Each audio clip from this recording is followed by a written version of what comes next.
by the dawn's early light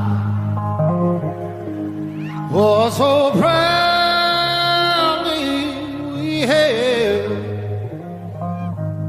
at the twilight's last gleaming, whose broad stripes and bright stars through the perilous fight.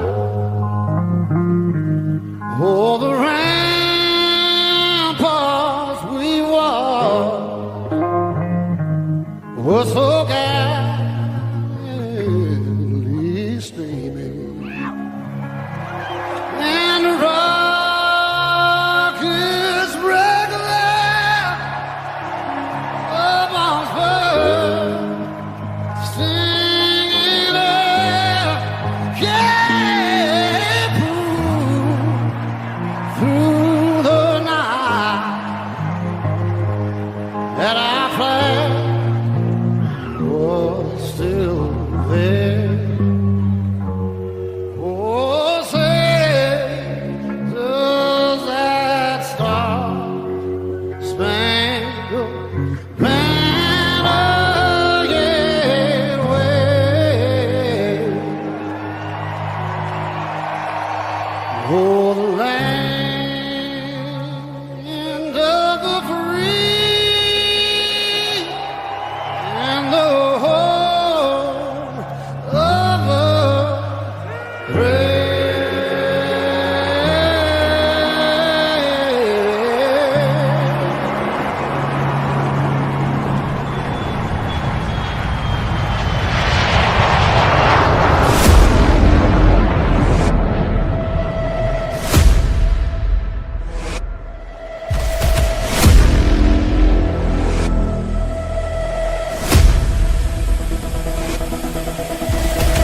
Welcome to Inside the Gamecocks, the morning show, presented by the West Law Firm and Resto Pros of the Midlands, part of the Chief Sports Network, and proud partners of On 3, Go Gamecocks.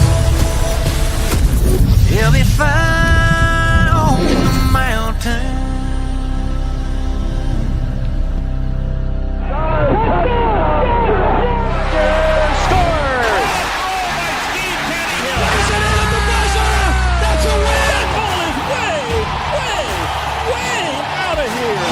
Consecutive home runs for Carolina. It is good. It's gone. He's in. Touchdown. Williams with the throw to the plate. He's going to score. It's a walk-off. Touchdown, South Carolina.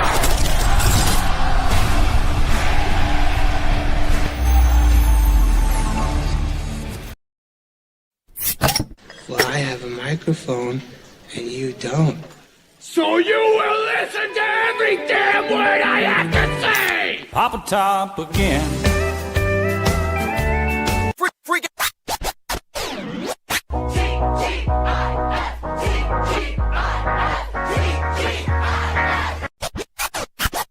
Finally, Friday, I'm free again. I got my motor running for a wild weekend. freak out, yo. Oh, don't you dare look back, just keep your eyes on me. I said you're holding out. She said shut up and dance with me.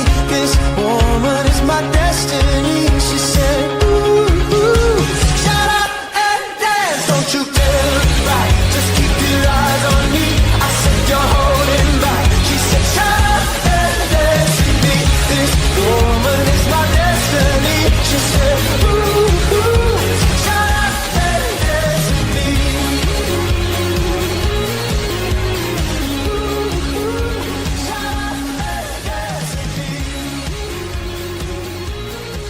Hey, it is Friday, finally. Greetings and good morning. Welcome aboard, welcome home. Inside the Gamecocks, the morning show presented by our friends at Resto Pros, who are always there when you need them. Resto Pros of the Midlands, Resto Pros, Midlands, SC.com, and the West Law Firm. If you need good defense, and we'll talk defense today here on this program, that's where you'll go. They've been playing defense and some offense for over 8 decades here in this state. Visit West Law Firm SC.com. Great Gamecocks, great people, no doubt about it. Mason, hello if you are listening, my friend. Hopefully you're not. Hopefully you're working. But if you are, hello. There is Matt Anderson. Hello to him, the king of late night. And he is in his usual Friday spot. Good news. I got good news for you, Matty A. You ready for this? Your boy will be back next Friday. Oh, Raphael. He'll Let's be go. back. He's had a he has I've continued to we have kept him and his wife and his parents in our family prayers. He's had a lot going on. I don't know how much he'll want to share, but I will share that much with everybody because he's a really good man. He's a good man. And he has been on the shelf, actually fell over while like helping his mom and hurt his back. He's had multiple back surgeries. His wife's had some health issues. His parents have had health issues. It's been a lot. So, but he's really fired up to get back on with us. I think we're his favorite show. I mean, he literally has told me that. I mean, we've been doing this together, him and I, for 10 years. So I guess that matters, but I'm excited to get him back. So he'll be back next week. We've got JC back today. He survived Guns N' Roses on Wednesday night. And so we'll have him in at the 11 o'clock hour, as we will also have Mad Dog Mullinax. And then we'll start to get our weekly rotation picking up next week. We do have Chris Clark in a weekly rotation this year. We also have David Cloninger. We have Wes Mitchell. Wes scheduled to start Monday. We're going to bump him back a week because he's got something to do on Monday morning. And Perry Orth, all those guys. So really looking forward to getting them all back in. But anyways, we'll talk some hoops with you today as well. And we've got plenty of South Carolina football, and we've got a Gamecock report presented by Gamecock Traditions. What's going on in Gamecock country? It's the Gamecock Report presented by Gamecock Traditions on the morning show. Visit GamecockTraditions.com or in Lexington and get your gear and apparel today.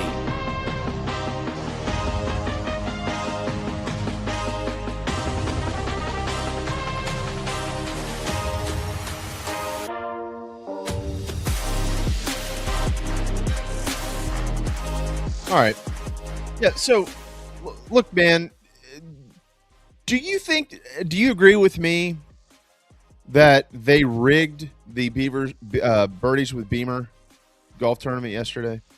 I don't know who won. I don't even know. Well, Peter Burns' group won from the SEC network, okay?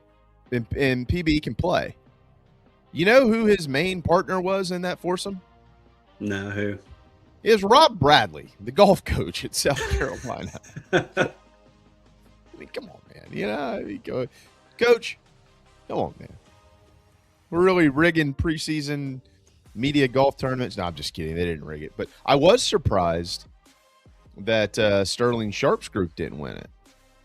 So, because you had Sterling, Harold Green. Who else was on that group? In that group. Here you go. Sterling, Harold Green, and then Jones and Will Andrews. How did they not win? You know Sterling's upset about that. Yeah, look, no disrespect to Jones and Will Andrews, great dudes. And no disrespect to the legendary Harold Green, but there's no way Sterling's going to let them play with him next year. No, not at all. I mean, he's going to stack the deck now. I would think I don't know. He'll probably call like DeMarco. Have you ever seen Pat DeMarco play golf? I've heard stories. I've never seen it. I heard he can pipe it. I played, I don't know what tournament it was. It was me, Pat, Meredith Taylor. Who's our fourth one? Me, Pat, Meredith Taylor. Well, you had y'all three. Y'all had to do pretty well. Yeah, I'm trying to remember who the fourth one was, though. I don't think I played with Wingo. Played with us one year, but that wasn't the year that Pat played with us. I don't remember who the fourth one was. Maybe it was Nick Godwin. I can't remember. But anyways, it didn't matter what I did because Meredith was playing from the ladies' tees. Yeah. She's a former All SEC golfer in Phenomenal. South Carolina.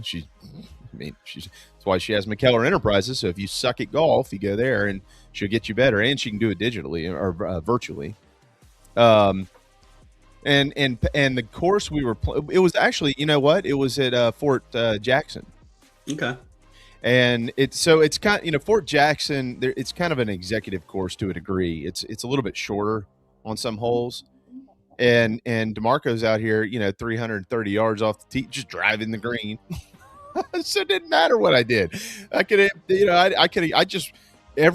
that was the fun part about it is I didn't have to be very calculated. It was like, yeah, give it a rip. We'll see what happens. You flare one, Who cares?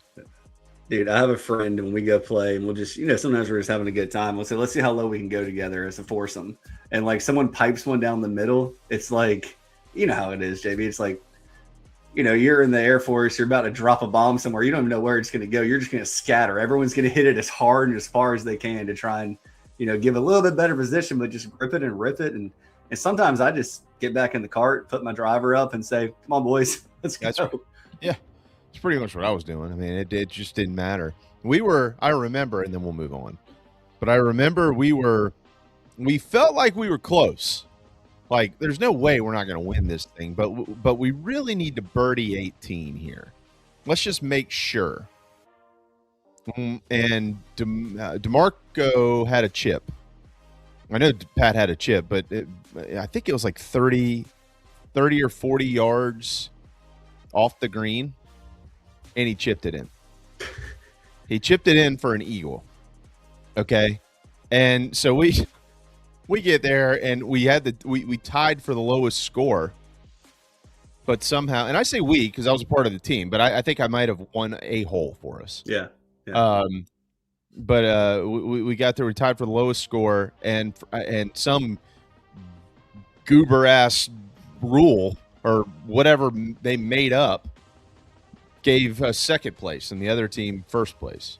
That was ridiculous. Well, JB, I saw something the other day on that really quick, and it said the only way to fix these kind of tournaments is you just take whatever the top three scores, were, and then you go make them play the first hole in front of everybody that else played in the tournament and just see who can actually do it and who can't. That's a good idea.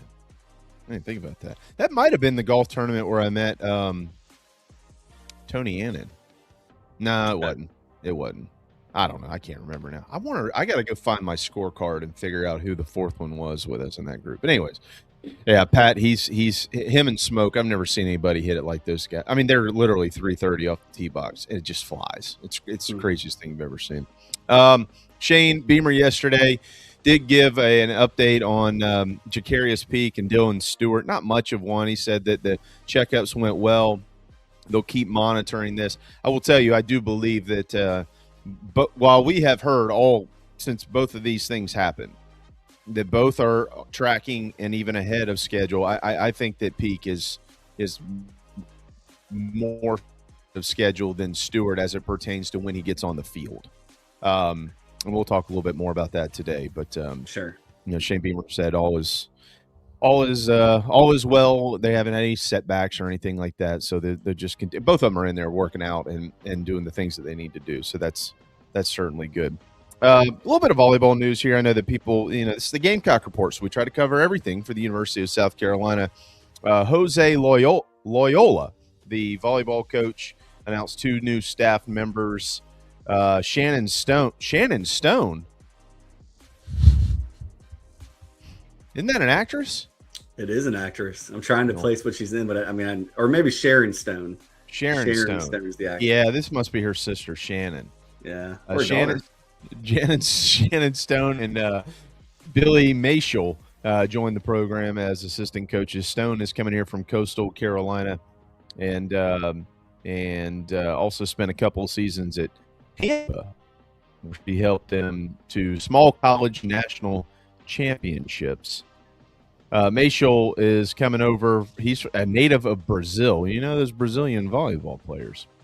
He's a native of Brazil, and So he'll join the staff as well. So he's been coaching down there, things like that. So congratulations to those guys. And we are 1 week from camp, but next Thursday, we should get an email, I think today, from Michael Debates. Next Thursday, Shane Beamer will meet with the media. So he'll kind of let it all hang out as it pertains to there's other injuries. We just don't know who they are.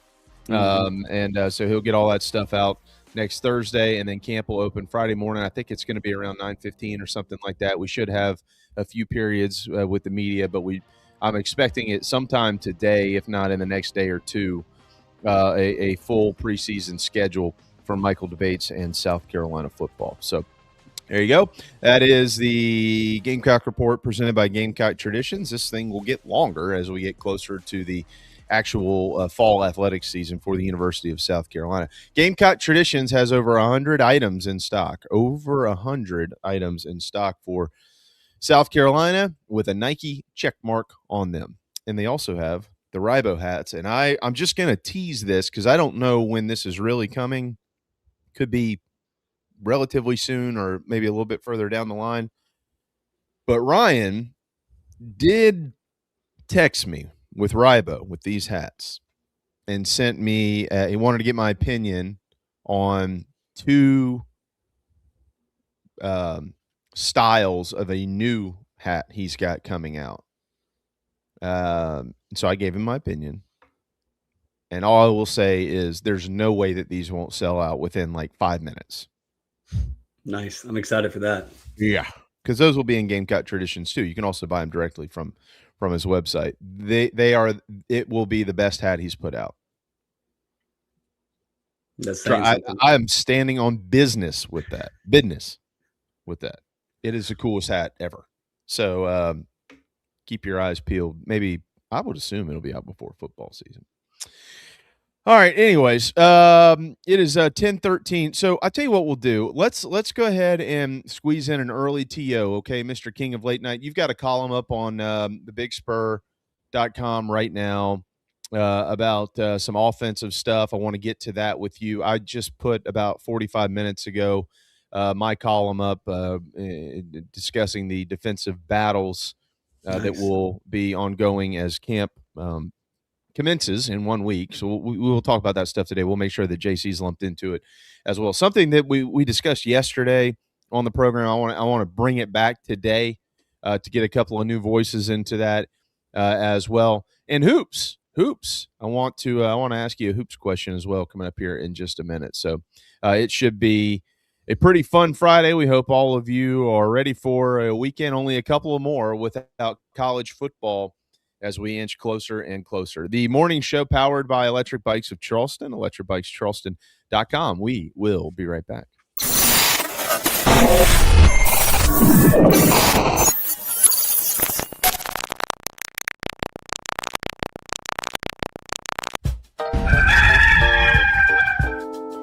Dry Space Crawl Space Solutions are your local home protection experts. Crawl space encapsulation, sump pump and drain installs, humidity control, duct cleaning, basement waterproofing, concrete leveling, and French drains. We do it all. Visit dryspacecs.com. dryspacecs.com. Go Gamecocks.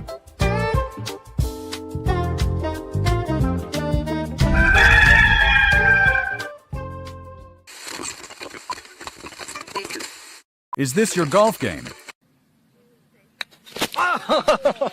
It doesn't have to be. Visit McKellarEnterprises.org and improve your game today.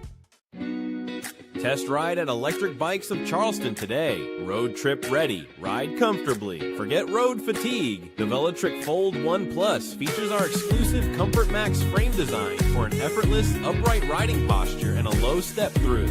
With an adjustable seat and stem, you'll be feeling great and ready for the next campsite adventure. Your back will thank you. Visit Electric Bikes of Charleston. ElectricBikesCharleston.com. Troy Branham of Golden Gate Mortgage can help you save big today anywhere in South Carolina. Over 27 years experience. Visit ggmortgage.com. Troy Branham of Golden Gate Mortgage says go Gamecocks.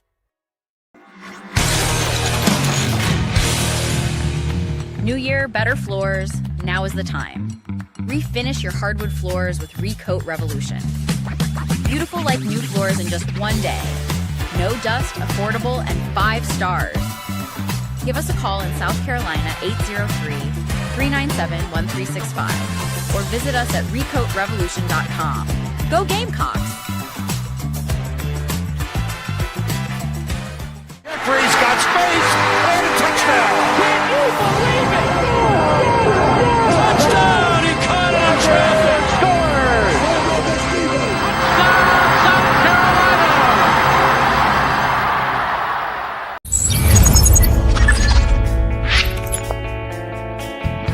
This is Inside the Gamecocks, part of the Chiefs Sports Network. It's time for Carolina football, presented by Palm Casual Outdoor Patio Furniture.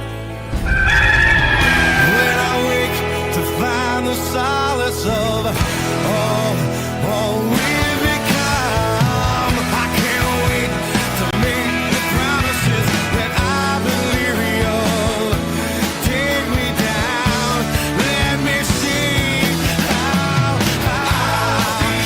I'll be there in the morning when times have changed. I'll be there through the lies and all. I'll be standing like your soldiers with you told. Through the days when I need to be alone, I will wait for you through the rise and fall.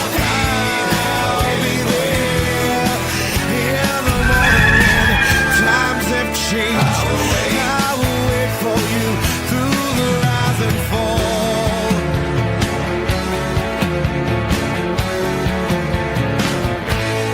The newly renovated Williams-Brice Stadium will present itself in 36 days. How about that? Right around the corner, South Carolina football.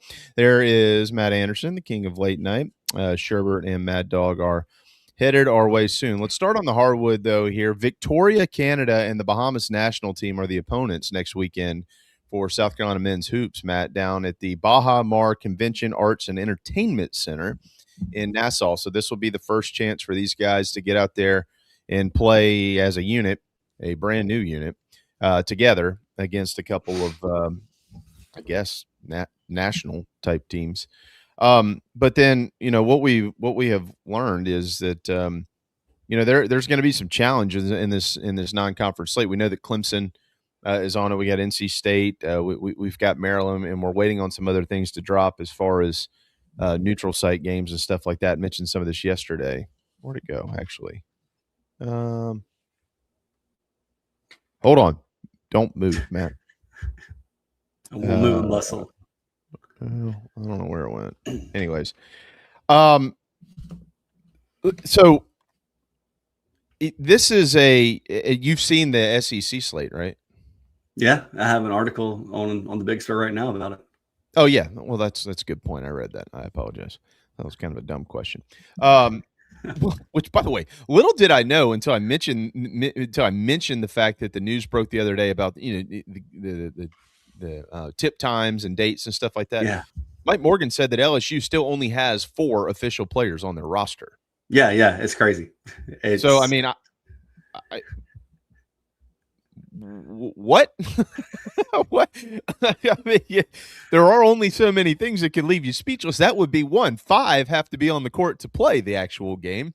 But anyways, it is when you look at the roster, when you look at the basketball roster, okay, I know that I don't know anybody that has studied it more than you. Is this a team that you believe should be challenged? Like I think that they are going to have some significant challenges in non-con. Knowing that the slate is what it is in the SEC, we could sit here and try to project all we want to, how good the league's going to be, which teams. We honestly don't know. I just mentioned one team only has 4 players. Yeah. Every team has a bunch of new players. And the Gamecocks open the SEC slate against that 4-player team. That's right. Like nobody knows who's going to – I think Arkansas is going to be really good, et cetera. So nobody knows. Period, the end. But we do know the league will be good. We just don't know who. But so knowing that Carolina needs wins, Do you believe that it is necessary for them to play challenging non-conference games with a total rebuild of a roster? Oh man, that's a tough one because we've seen lighter non-cons where South Carolina has still struggled in those games. And what happens when you struggle against a team that you should beat? Well, how good are we? Now the fans start asking that question, maybe more so than internally inside the locker room. But I for one always would want to be more challenged than not challenged. I think the Gamecocks played up against NC State when NC State was probably playing some pretty good basketball, kind of full strength before they had some injuries that happened. And look, outside of the full court press, the Gamecocks probably could have beat NC State in that exhibition game. And from everyone that I've talked to that was there, that watched it, I mean, both teams are playing for real. So Right. I think the more games that you play for real, I mean, you can go back and look at some of these games that are coming out right now. I think I saw Kansas schedule Duke in an exhibition game before the season. Tennessee is going to play Duke as well. So, I mean, if the best teams in the country are trying to challenge themselves in the exhibition portion of the season, and you still need a good, strong non-con, because there's no guarantee in the SEC that you're going to get to 10 wins. I mean, it might be 7, and you're going to need those wins in the non-con to put you above another SEC team that maybe didn't have a strong non-con.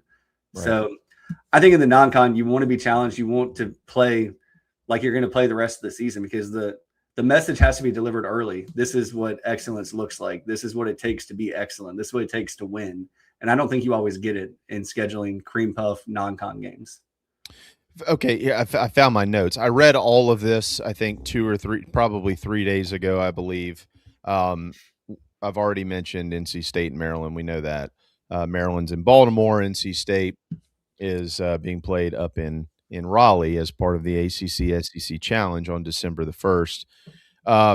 Known non-conference games at home are Gardner-Webb, Elon, and Clemson. Known non-conference games in neutral sites are Southern Cal and Arizona State. Again, I know for those of you watching, I mentioned this a few days ago. Yeah. That's in Palm. Well, that actually flip-flopped. The early notes that we were getting was it was not going to be Arizona State. It was going to be another team in that tournament. And they kind of mixed the tournament up a little bit. And so that is brand new news. Like, that's probably why it wasn't released until a couple of days ago. Yeah. But yeah. Okay. Because that came from Rothstein. So so who were they going to play? I'd have to look at the tournament field. I can't remember off the top of my head. I want to say it was, gosh, who did they beat it was one of the teams they played in the tournament a couple of years ago. I can try and find the bracket, but for the sake of continuity, we'll just keep going. Okay. So again, you're talking about Southern Cal and Arizona State. Who knows what they'll look like, but we do know that they're power teams, one out of the Big 12, one out of the Big 10.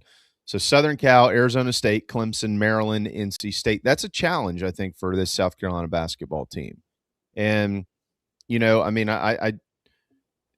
sure, there's a world that we could all live in where they could really struggle in that group and then jump into the SEC and find their footing and win a bunch of games. I understand that.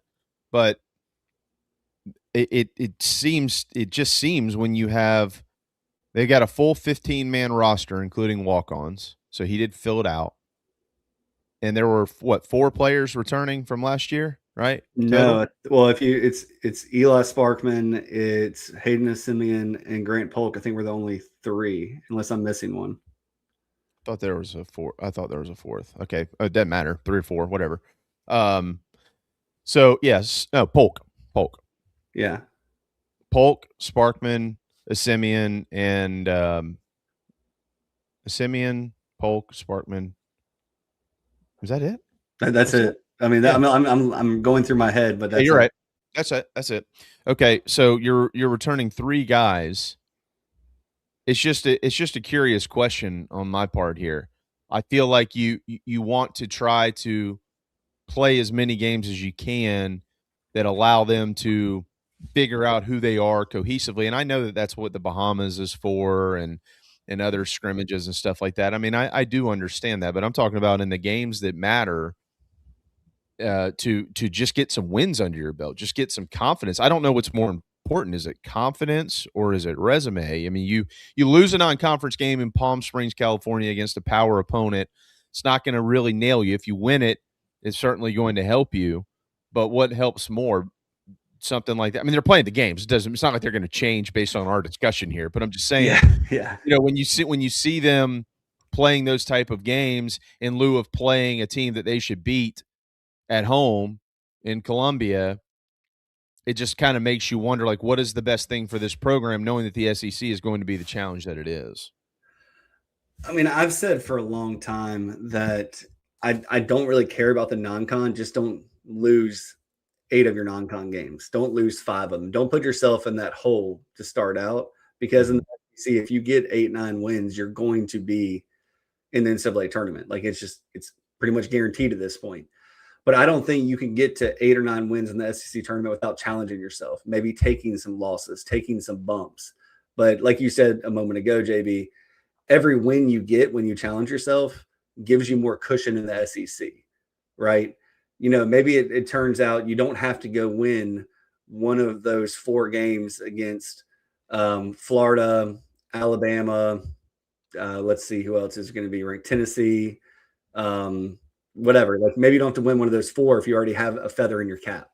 I mean, it's just something where I think the Gamecocks should challenge themselves. And look, the exhibition, the summer stuff, that's going to challenge you enough. It should get you prepared for the season. If your team is bought in and ready, like, you have a talented roster this year, a more talented roster this year.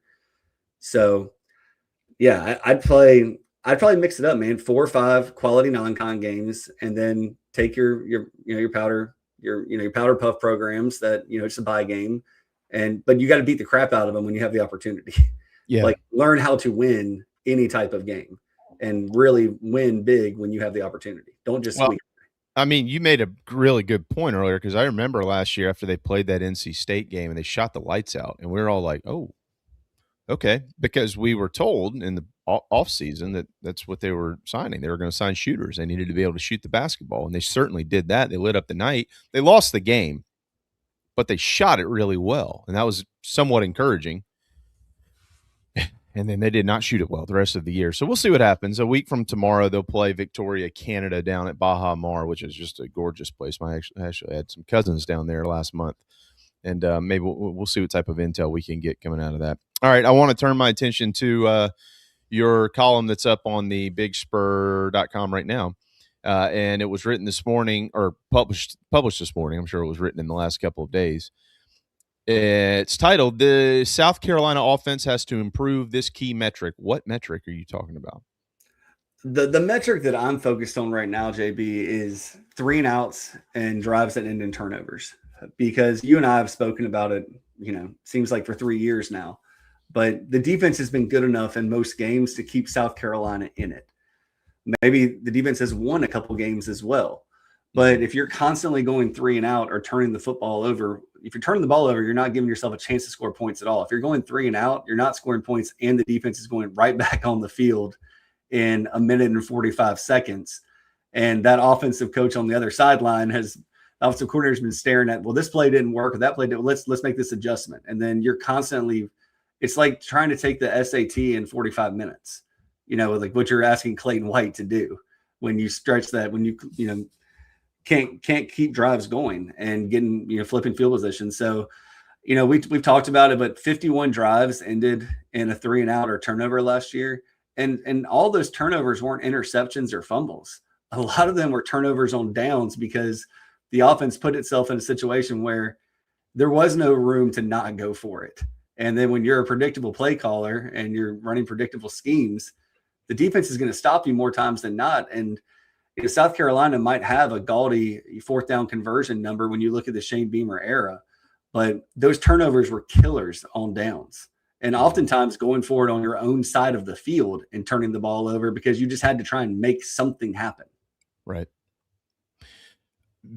I put out a column a few days ago, 40 stats, facts, and trends about the Gamecocks.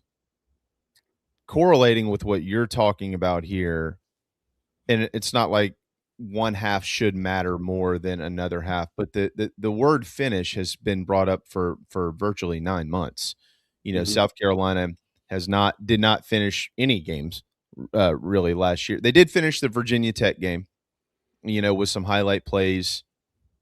Swain, Harbor, got it. But really, besides that, they didn't really win any games in the second half. They lost them all. In 2024, they won most of them. They weren't able to. They had to come back almost. Were able to quote unquote finish the Alabama game in Tuscaloosa, and then obviously what happened in LSU, right? That's a game that they weren't able to overcome. The missed kick there at the end, but clearly there's a bunch of stuff that preceded that led to the outcome, as we all well know. So in 12 games last year, South Carolina scored 9 touchdowns total in the second half. It's less than 1 per game. That's 0.75 touchdowns per game in 30 minutes of football in the second half. So that's 360 minutes of football that they played of second half football. And they scored 9 offensive touchdowns. And a lot of the reasons, how long is this show? We got an hour and 28 minutes. Yeah. We can fill up the whole thing, but you're talking about 3 and outs. You're talking about turnovers, obviously, everything that contributes to that, from scheme to play calling to et cetera, et cetera, et cetera. It all kind of ties in together. It's a really embarrassing number, honestly, if you look at it, Matt. And I do think that, Kendall Briles, I think that one of the things we're really going to be able to see this year, more so than in years past, as long as they're not coughing the football up, is that South Carolina is going to be in position to score more touchdowns. Whether they score touchdowns or not, we're going to find out. But they're going to move the football enough to be in position to score. Meaning, yes, if you get in the red zone, you're in position to score. I understand that. But even if you're outside of the red zone, you're within striking distance, right? Like you're okay. It could happen here. It could happen there, especially in the offensive system that he runs. And so I think that the 3 and outs that you're talking about, and leveraging the short game that he utilizes the short passing game as basically the run game. It's an extension of the run game. You hear Michael Flint say that all the time. Mm-hmm. I would anticipate that the 3 and out number that you're talking about is going to be decreased heavily. It's just a matter of whether they can get it into the end zone at the end of the drive. Well, let me give you a statistic here, JB, and talking about Kendall Briles. And the last time that he had, let's just say, full control of the offense was 2022, when he was the offensive coordinator at Arkansas, right? And the Hogs went 7-6 that year. The defense allowed over 30 points per game. Yeah. Even in that season, they went 7-6. Defense was not good. Kendall Briles and Arkansas played 11 power conference opponents. So 11 of them. He only had a 3 and out or a turnover in a meaningful drive 3.8 times per game. So when you take that number of 5.1 per game that the Gamecocks had last year, over half their drives, even if it whittles down to 3.8, like, that's huge. How many different things can happen over 1.5 drives that change field position, that lead to points, that give your defense more time on the field, or on the bench, I should say, resting. So when you talk about Kendall Briles, I do think that your point, and I'm glad that they correlate, when you have 2 different people doing 2 different things, like different ways, but lead to the same result and the same line of thought without talking about it, it does lead to probable success for Kendall Briles in South Carolina. And South Carolina has a better offense, offensive playmakers, we should say. We'll see what happens with the offensive line than Briles had in his final year at Arkansas. And you can compare SEC versus SEC. But if the Gamecocks can cut down on that and do everything that we've talked about, they should be in a position to succeed. I when I was looking at your column, it was interesting that how much in play you brought time of possession. And the reason that was interesting is because I remember last year at the beginning of the season, time of possession was a major talking point around here. And most notably for me, I was kind of driving that train, and it was brought up multiple times. Well, time of possession, that stat doesn't really matter, and that is true. It doesn't really matter for teams that score points. Yeah. What do you do with your time of possession? Yeah, like if you're scoring and you only have it, Matt, 26, 27 minutes a game, and the other guys have it, 32, 33, 34 minutes per game or whatever it is, like that's probably a larger discrepancy than a coaching staff would want, because that means that their defense is out on the field for a lot longer, and then you're bringing depth into play and all kinds of stuff. But for South Carolina, they weren't scoring points. Like they couldn't score. So, if you're only on the field for, what were they on the field for in the Vanderbilt game? Like 24 minutes, probably the same for Missouri, right?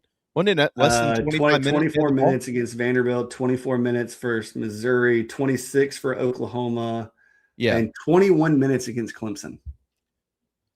Right. And the only way that they were scoring generally speaking here, or like the most memorable scores from last year for Carolina were the big plays, hitting Harbor deep and things like that. So it was quick strikes. Bam. Got it. Mm-hmm. Okay. So if the reason that I kept saying at that point in time of possession is a big deal for South Carolina is because they were going 3 and out so many times. Like, they couldn't hang on to the football. They weren't able to flip the field. They weren't able to get themselves even just into field goal range consistently.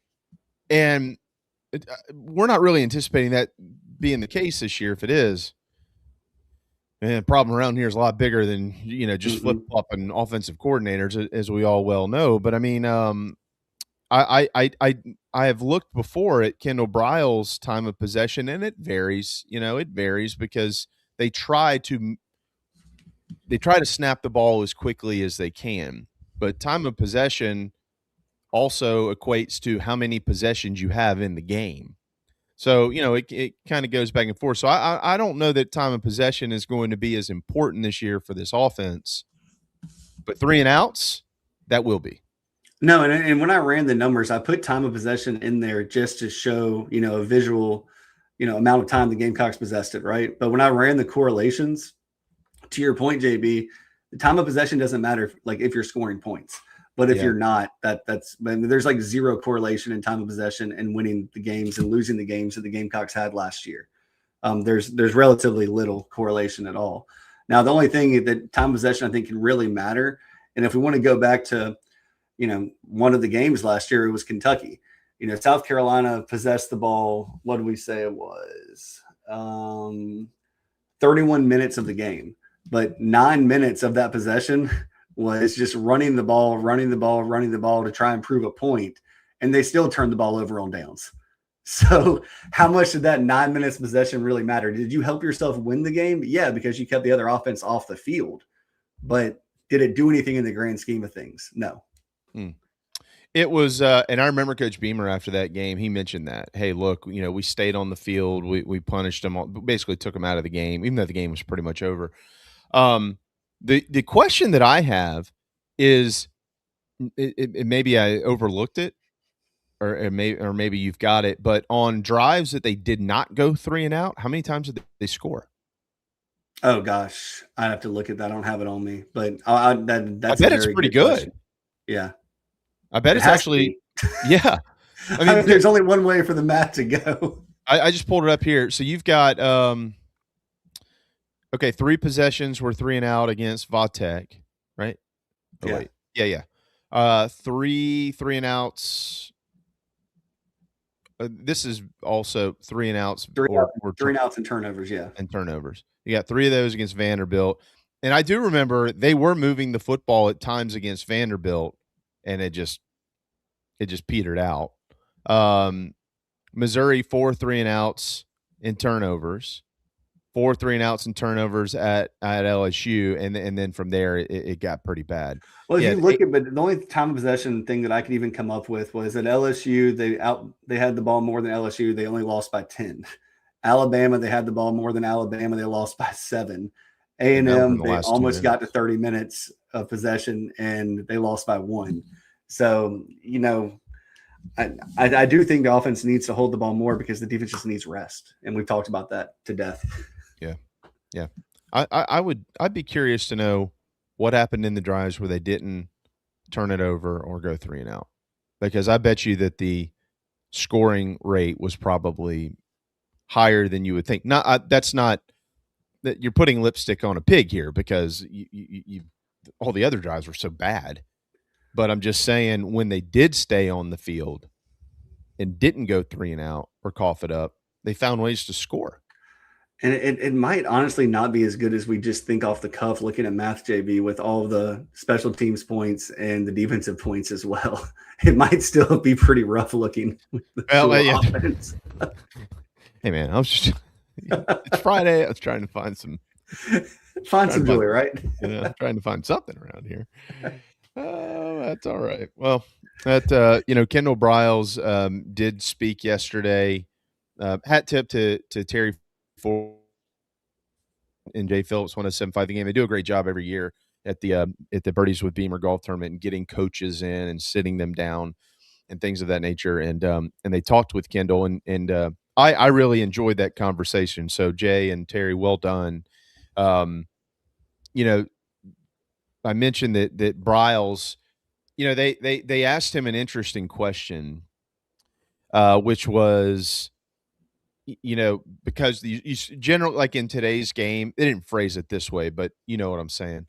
In today's game, like when you see teams that have quote unquote high powered offenses, or they seem to score a bunch of points, like if you've never studied them, I'd be curious how many South Carolina fans have actually studied the Kendall Briles offense. They've probably seen it on TV from time to time, but were they like really truly paying attention to the offense, right? Usually football's just on and you're watching it.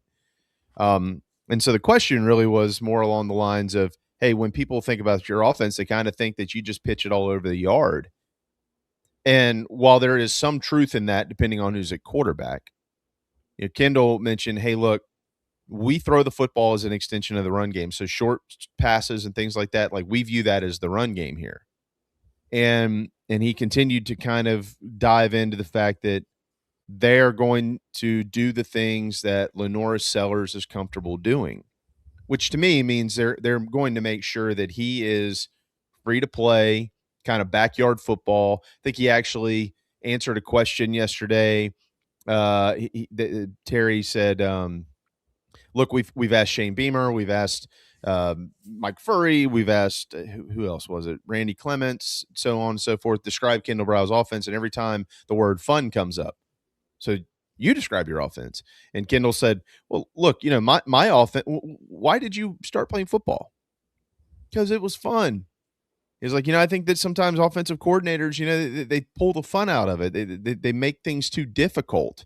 That's not the point of this. Like, we want to make sure our guys are out there having fun. The players are having fun. The coaches are having fun. You're going to have rough days, but overall, you're having fun in that system. Lenore Sellers is a pretty fun player. So like when I was sitting there listening to this guy talk about this, it just hit me all of a sudden again. Well, not all of a sudden, but it hit me once again, Matt, that that every single thing that they're going to do this year is going to be what they're confident in doing. Yeah. And you might see a playbook, maybe game to game, maybe overall, that's really pretty simple. You might see it that's a little bit more complicated here and there and things like that. But I'll give you one more quote and then I'll shut up and let you talk.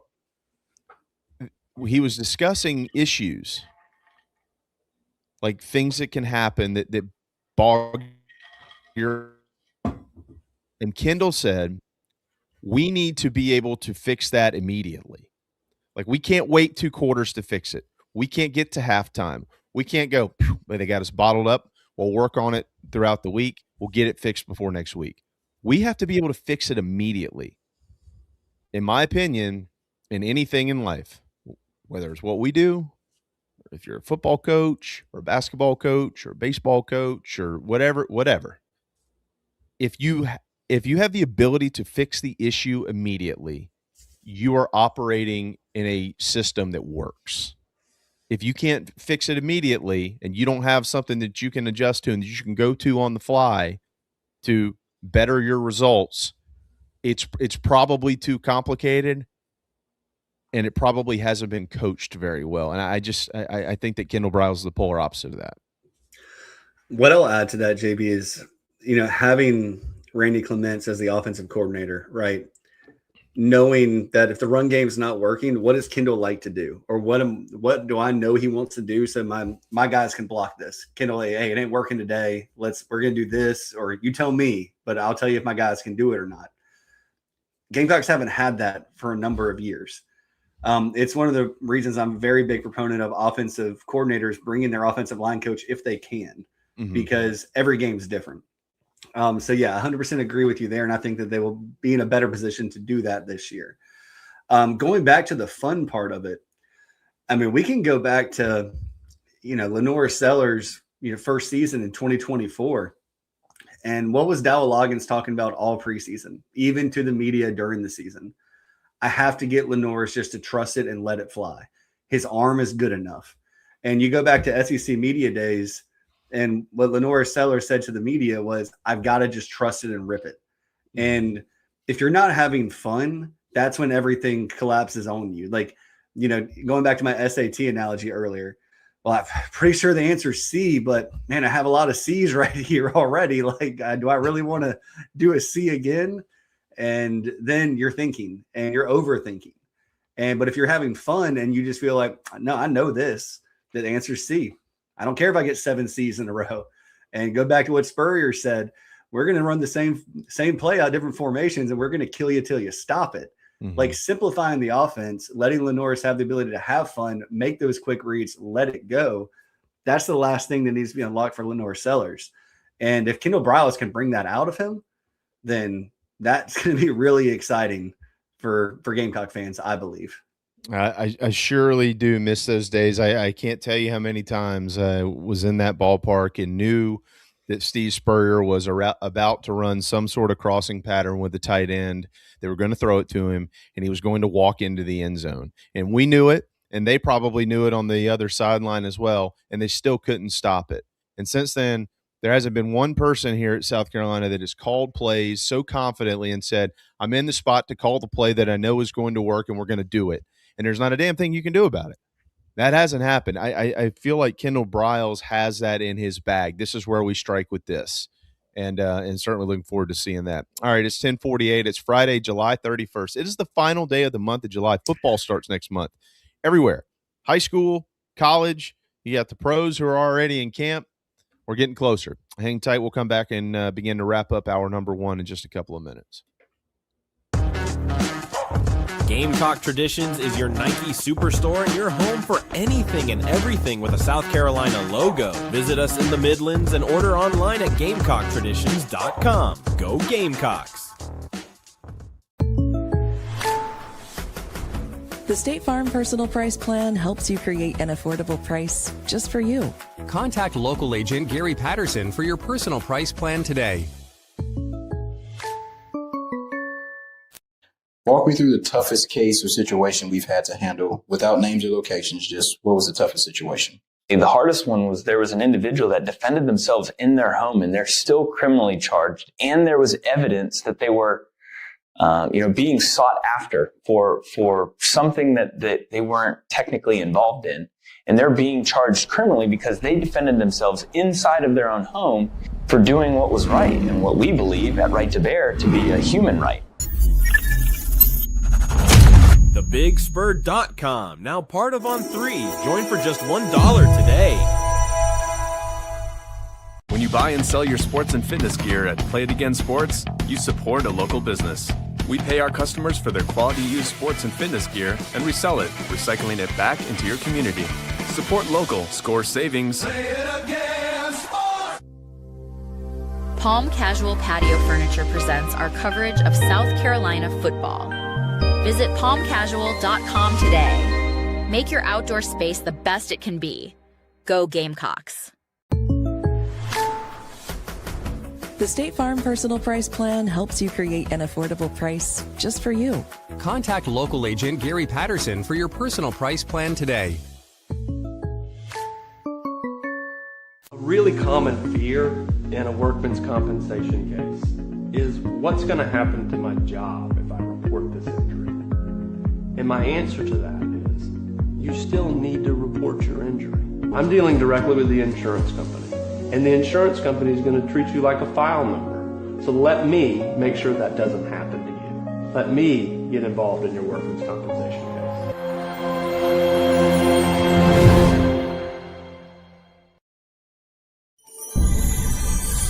Coffee, weekday mornings with JC Sherbert. Watch or listen on the Chief Sports app, the Chief Sports YouTube page, and available on Apple and Spotify. This is ITG, presented by the South Carolina Education Lottery. Visit sceducationlottery.com. A win for education in the Palmetto State.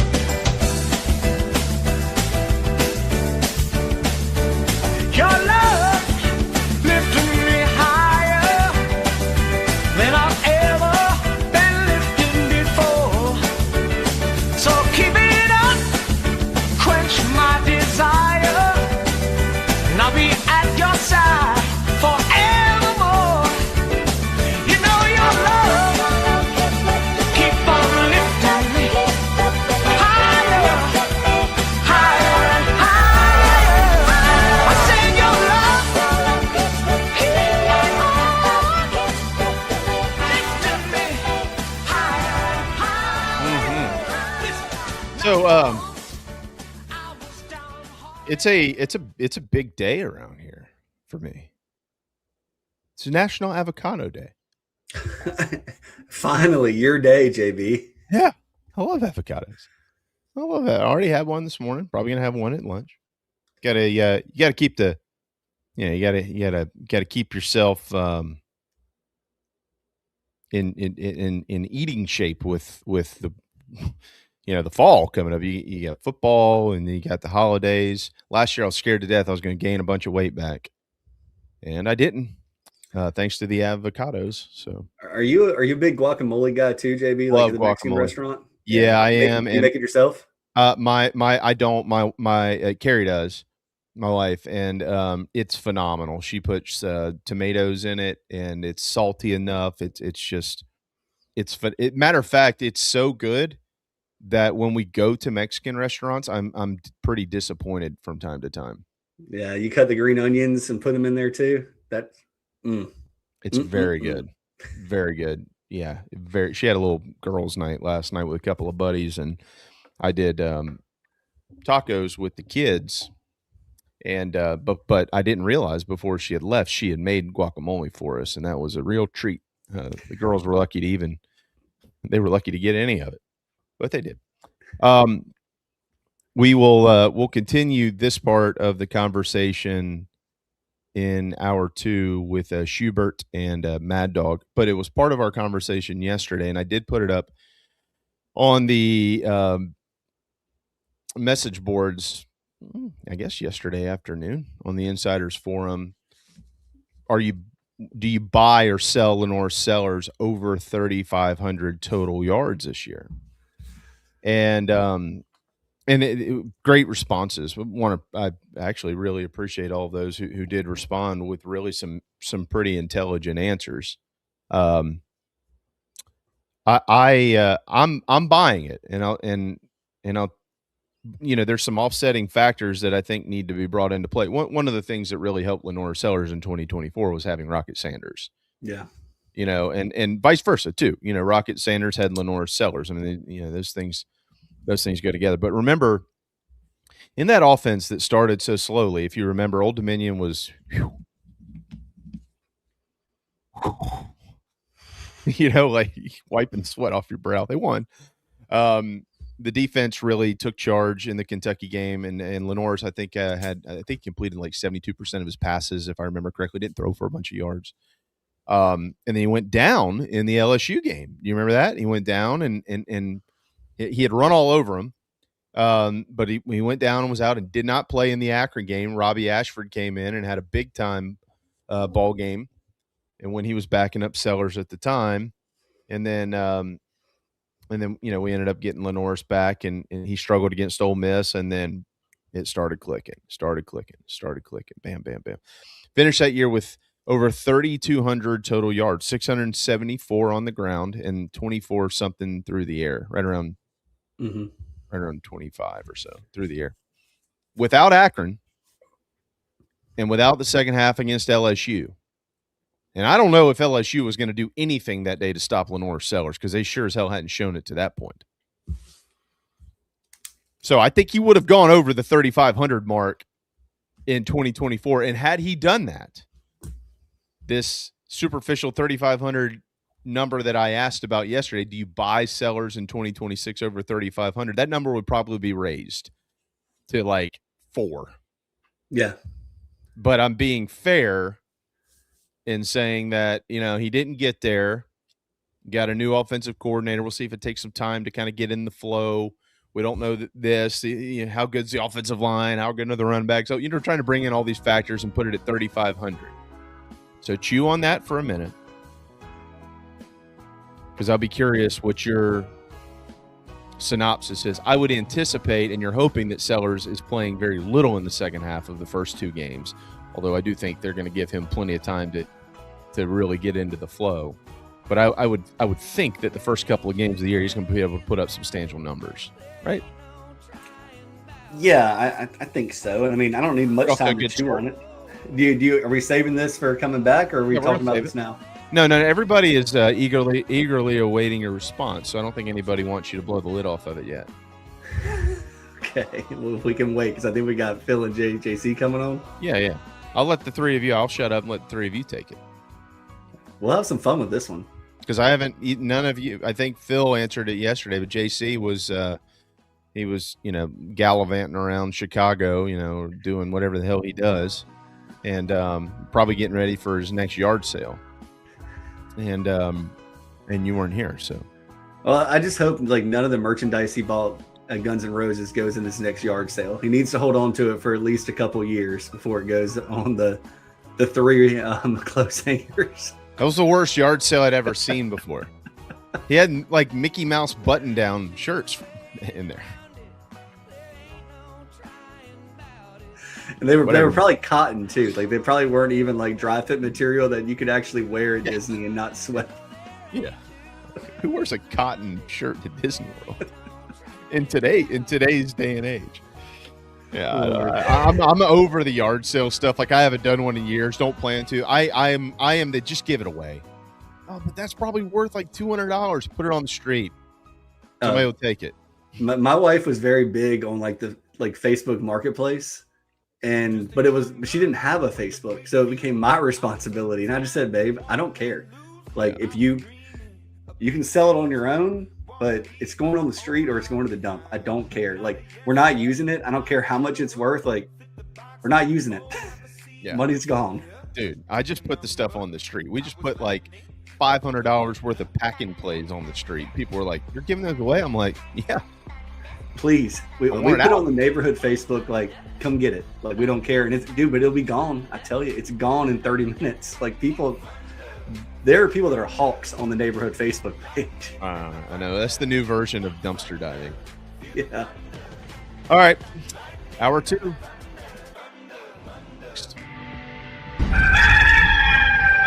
Join thebigspur.com and Gamecock Central today for the best Gamecock coverage in South Carolina.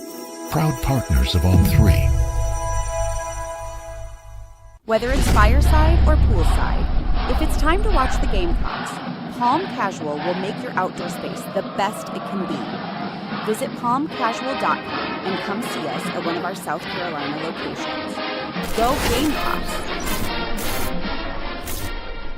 Andy, why are you burning all that money? Because if you're buying a Honda or Toyota, that's exactly what you're doing. Look at the new Kia K4. It's $2,000 less than the Civic, and Honda only has a 5-year warranty.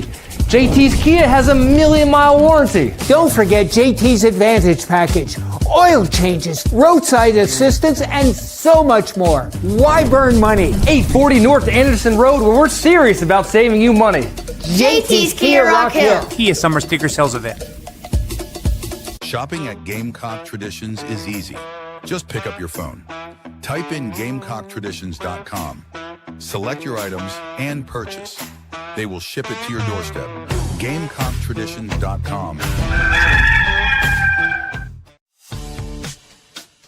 The Aventon Adventure 2 takes the same basic design as the original Aventon Adventure, making it an adventure bike designed to take you places that typical roads just don't reach, allowing you to ride whatever terrain you want based on your whims of the day. Look at what you're getting. Hydraulic disc brakes, torque sensor for responsive pedal assist, great LED lighting, suspension, a beautifully welded frame with excellent build quality, included rear rack, included fenders. The list just keeps going on. Visit electricbikescharleston.com for more. Sell your quality sports and fitness equipment to Play It Again Sports and get paid. Recycling your in-demand sports gear keeps it available in your community. Sell, buy, trade, and win with Play It Again Sports. If you need a new fence, railings, even new columns, there is only one call in South Carolina. Gamecock great, Ryan Brewer. Over 15 years in the industry. Visit ryanbrewer.net today. Watch JC and Morgan every week on the Chief Sports Network. Now back to ITG. You're tuned into Inside the Gamecock, the morning show, part of the Chief Sports Network, proudly presented by the West Law Firm, and brought to you in partnership with Resto Pros of the Midlands. Go Gamecocks!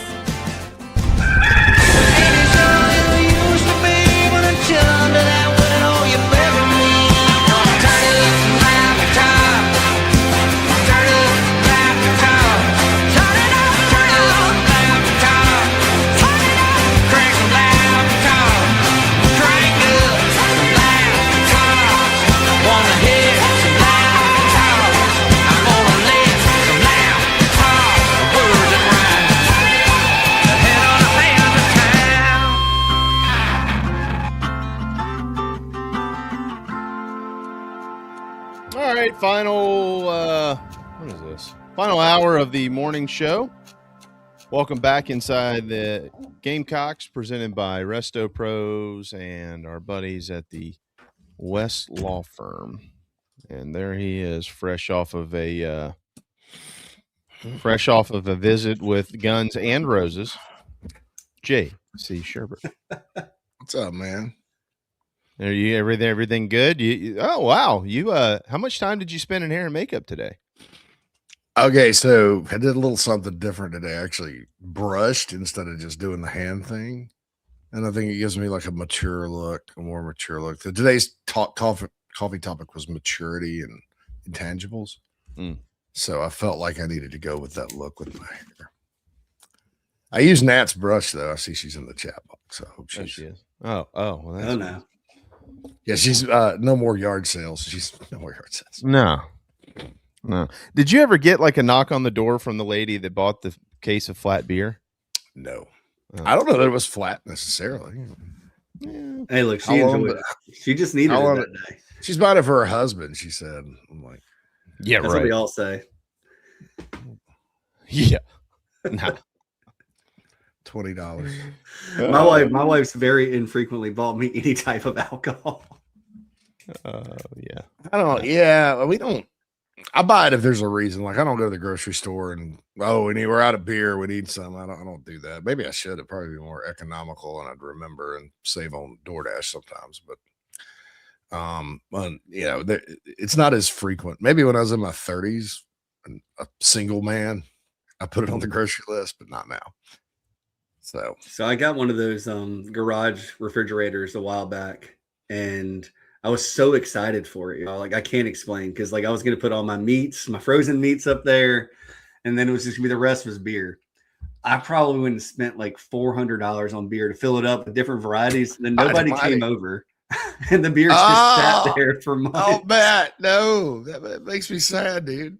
That makes me sad. Hey, man, like when you get older, man, it gets harder just to steal a couple hours with your buddies if you're not actually at the game. Everybody's busy, dog. Everybody. It's crazy. And you kind of learn that. But oh well. But yeah, we had a great time at the concert. It was there's some questions in the chat box about Axel's voice beforehand, and he pulled it off good. Like at the end, they close with Paradise City every concert. I think they've done it for 40 years. I'd probably reconsider that because that's such a hard song because it's so high and he goes from high to higher in it. So by Paradise City, it's a little worn down. It wasn't as good, but the rest of it was fantastic. It was really fun. I mean, we had a really, really good time. So that's awesome. Except we got to find a plan every time we go to that amphitheater. Getting an Uber back we can never find where to meet it. I mean, it's easy getting there, but then getting out, it's like, so we had another walked a 5K trot or whatever around the amphitheater trying to find the Uber place, kept going the wrong way. Finally got in a taxi, got home about 1:00 in the morning. A taxi? Like a real taxi? Like a cab, yeah. Wow. I didn't know kind of like a gypsy, what you call a gypsy cab in New York. It didn't have a sign on it or anything, but anyway, he got us home safe, so we're good. I didn't know those still existed. Some places, like some cities, overregulate Uber, like in New York, to keep their taxi business going. But yeah, Well, give it time. I'm sure they're struggling. I think Columbia still has taxis because do they? At the airport? Well, I think they run back and forth to Fort Jackson all day. Oh. Because every time I land there at CAE, you go out and the ride share is over here. But when you walk right out of baggage claim, there's 3 or 4 taxis just sitting there. And I think a lot of the signs all say Fort Jackson. I think they just run back and forth to Fort Jackson all day. But we took a taxi. I guess the last 3 times I've flown into Columbia, I've taken taxi instead of Uber there and then Uber back. Crazy. I don't mean to be disrespectful to any taxi driver at all. This has nothing to do with taxi drivers in general. But I've ridden in a taxi in my life once. And the reason for that was I was really scarred as a kid from Home Alone 2. Yeah, when he got into the taxi and the guy turned around, he's like, "It ain't no better in here, kid." I was like, "Oh." So I never wanted to ride never wanted to ride in a taxi after that. But anyways. All right. So the by the way, there is a new baseball commitment. Can't release his name yet, but he is a 2027 right-handed. Is he good? Well, they have kind of moved on from recruiting good players, and Stahl, he's decided he needs to. Yeah, they're gonna start signing kids who aren't very good for a while just to level things out around here. Sure. And we'll go from isn't that everyone's favorite question when any sport gets a commitment? Well, is he any good? Well, coaches thought so.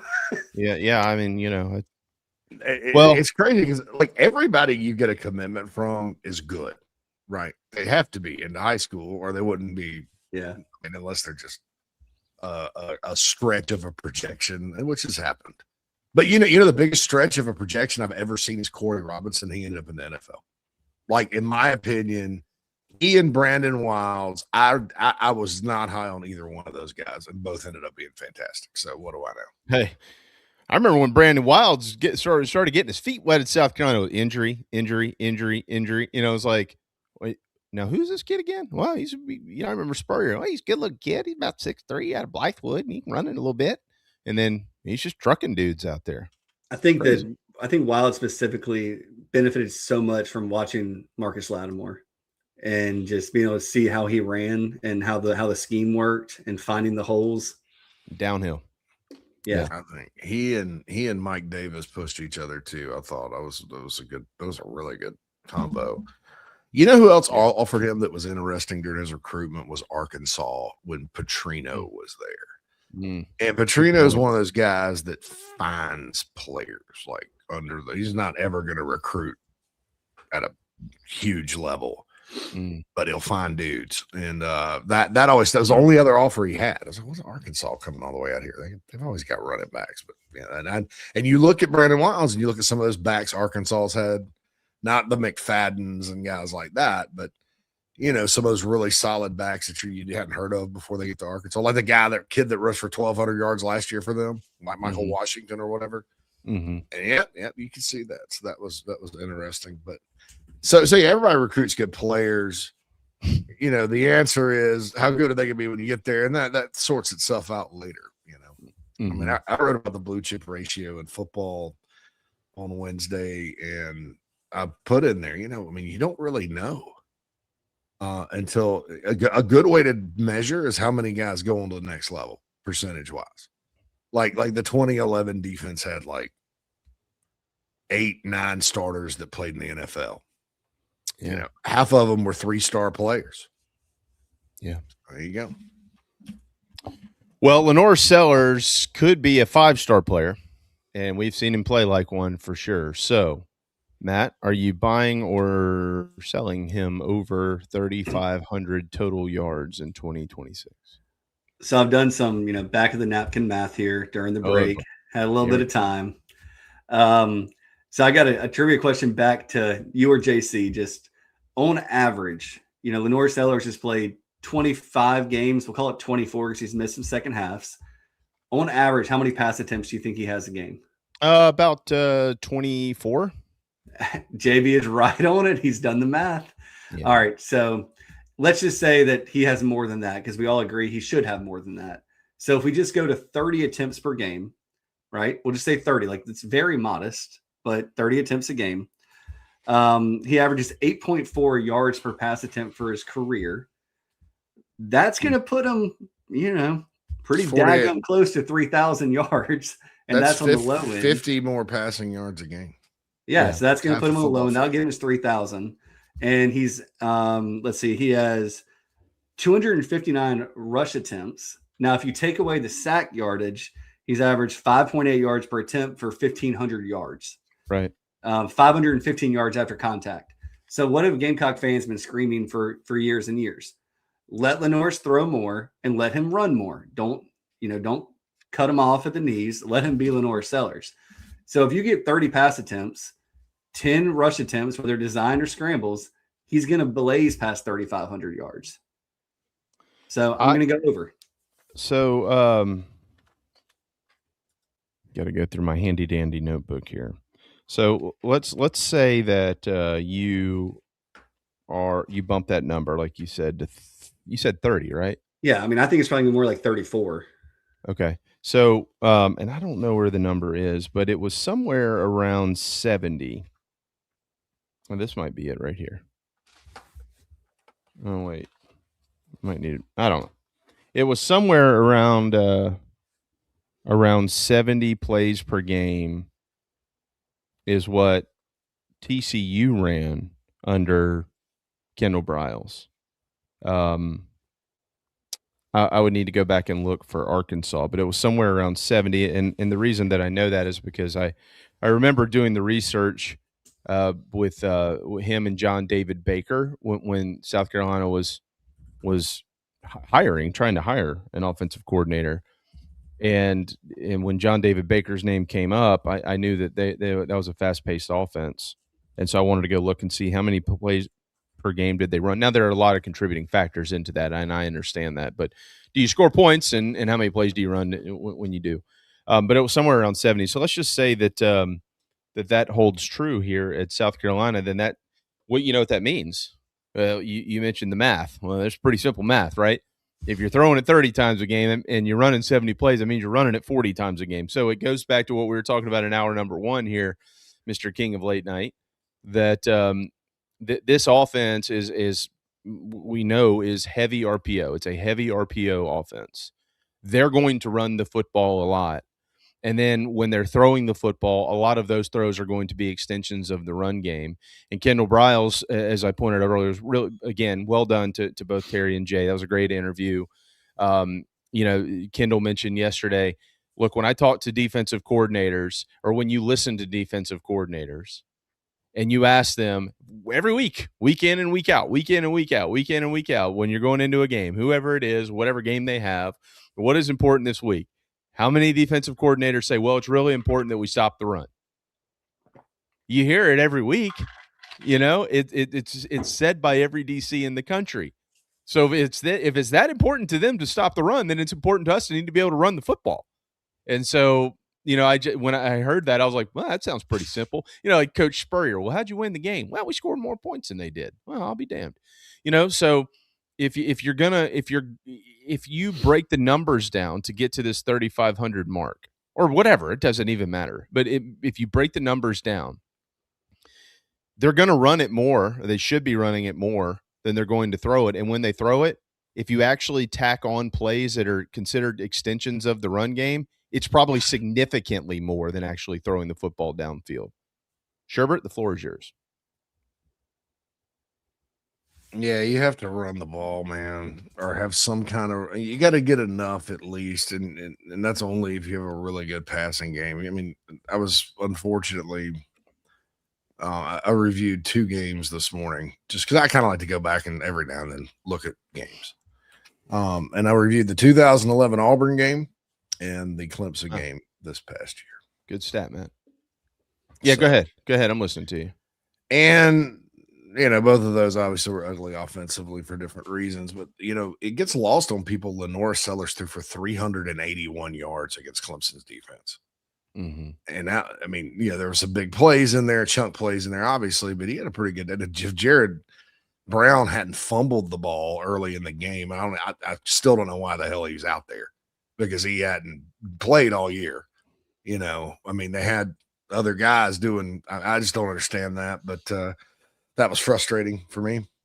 But he fumbles, and that was a drive that got stalled. You had the weird interception in the end zone. I don't understand that either.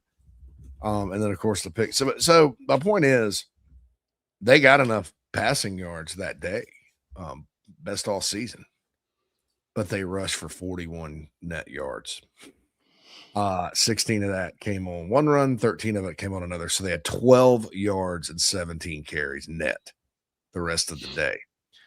Time of possession in this game. And see, when you run a tempo offense, time of possession is going to become less important, because you're not looking at time of possession. You're looking at more like we just or less important for Carolina to win that. Other teams are obviously going to in particular, compared to last year, Matt and I just talked about his article a little while ago. Remember how important it was last year? People were like, well, it's not that important. It is when you don't score points.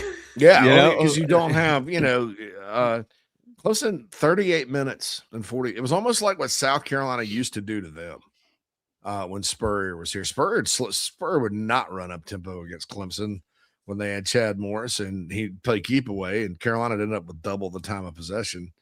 That's kind of how that game went. 38 minutes to 21. Yeah. And only 41 yards rushing. That's just not, I mean, you're just not going to win very often, no matter how well you throw the ball, if you do that. Kendall Briles, not so much time of possession, but his offense is the way they do run it. And they're just kind of consistently running it at you over and over quickly. I mean, that's pretty lethal, because it's wearing the defense completely out, and you still have the benefit of like lining up and punishing people. It's not a finesse offense. There are a lot of finesse offenses out there, but if you look at Baylor, you look at Arkansas, you could go look at TCU and maybe come away with that, but I still think it's a Sonny Dykes thing, but that's the great thing about it. You look at the other schools in this league that run a similar system. Lane Kiffin with Ole Miss, they ran it really well. Tennessee has a punishing ground attack. Nobody thinks about it, but they do. And that's what I really like about it, because it kind of blends, a lot of systems that are kind of futuristic that do have a creative passing game, which this one does. It's not the run game's just kind of there, like what Mike Leach does with the air raid, just kind of there. This one is focused on the run game, and I think anytime you can combine those two things with a pass game that's really hard to stop, and then a run game is kind of going to punish you, and you're going fast, I think that's why you've seen statistically, or one of the reasons you've seen Tennessee and Ole Miss up there in the SEC since those guys got there, because it just gets. I mean, what do you decide? How are you going to stop it? I mean, what are you, sorry, not how are you going to stop it, because it can be stopped. How are you going to decide what to focus on stopping? Because that's what defensive coordinators do. They try to take away what you're going to do best and then make you beat them other ways. Well, if you can beat them, you stop this and you got this, and then, oh, by the way, there's a 240-pound freakazoid at quarterback back there that if he makes one guy miss, the band's going to be playing. They're probably sitting there going, well, we were able to double spy him last year, and they just didn't have a second pitch. Well, there's a second pitch now. and there's ways that I think this offense is designed to make you pay if you decide to take away one thing. And the run game is a huge part of that. Because if you're not running the ball, you're dead, dude. Yep. I don't care who you are. And it's tough to run it in the SEC. Mostly around here when you have the big passing games, JC, it's you look at like if you want to make it revisionist history, guys, and you go back and you go, wow, they threw for 381 against Clemson and they threw for 302 at Missouri. Lenore's had big days that day. He did have big days that day through the air because they couldn't run the football. That's generally around here when you see the big chunk numbers, generally speaking, through the air. Go back and look at the rushing yards, and you'll find out why. And I think where I've seen teams put up big passing numbers and it not been very good on offense, it's called the bombs away approach. It's kind of like Georgia Tech, but Georgia Tech had a triple option run game. They were running it under. Paul Johnson, a dishonest individual in a lot of ways, but Paul Johnson would brag about, we have 1,000-yard receiver and we have all these passing and we pass it. No, Paul, everybody's freaked out about getting their legs chopped out from underneath them and trying to stop your run game. And then all of a sudden on 2nd and 11, you call a bomb to Bebe Thomas. Of course, yeah, you're going to probably hit on some 74-yard touchdowns 3 times, You got to time them right each time. Otherwise, it looks terrible. So the raw numbers at times can be misleading. That's why sometimes people that get all caught up when you're 110th in total offense after 3 weeks, and you've played 3 really good teams and everybody else is averaging 500 yards a game and they've played winking, blinking, and nod.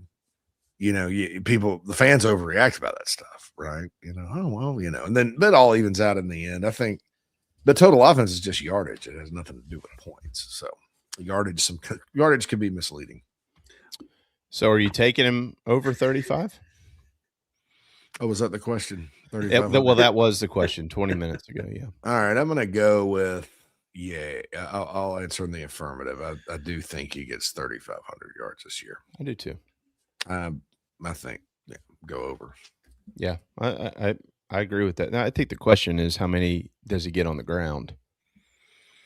I don't know. I think there's still, I don't think,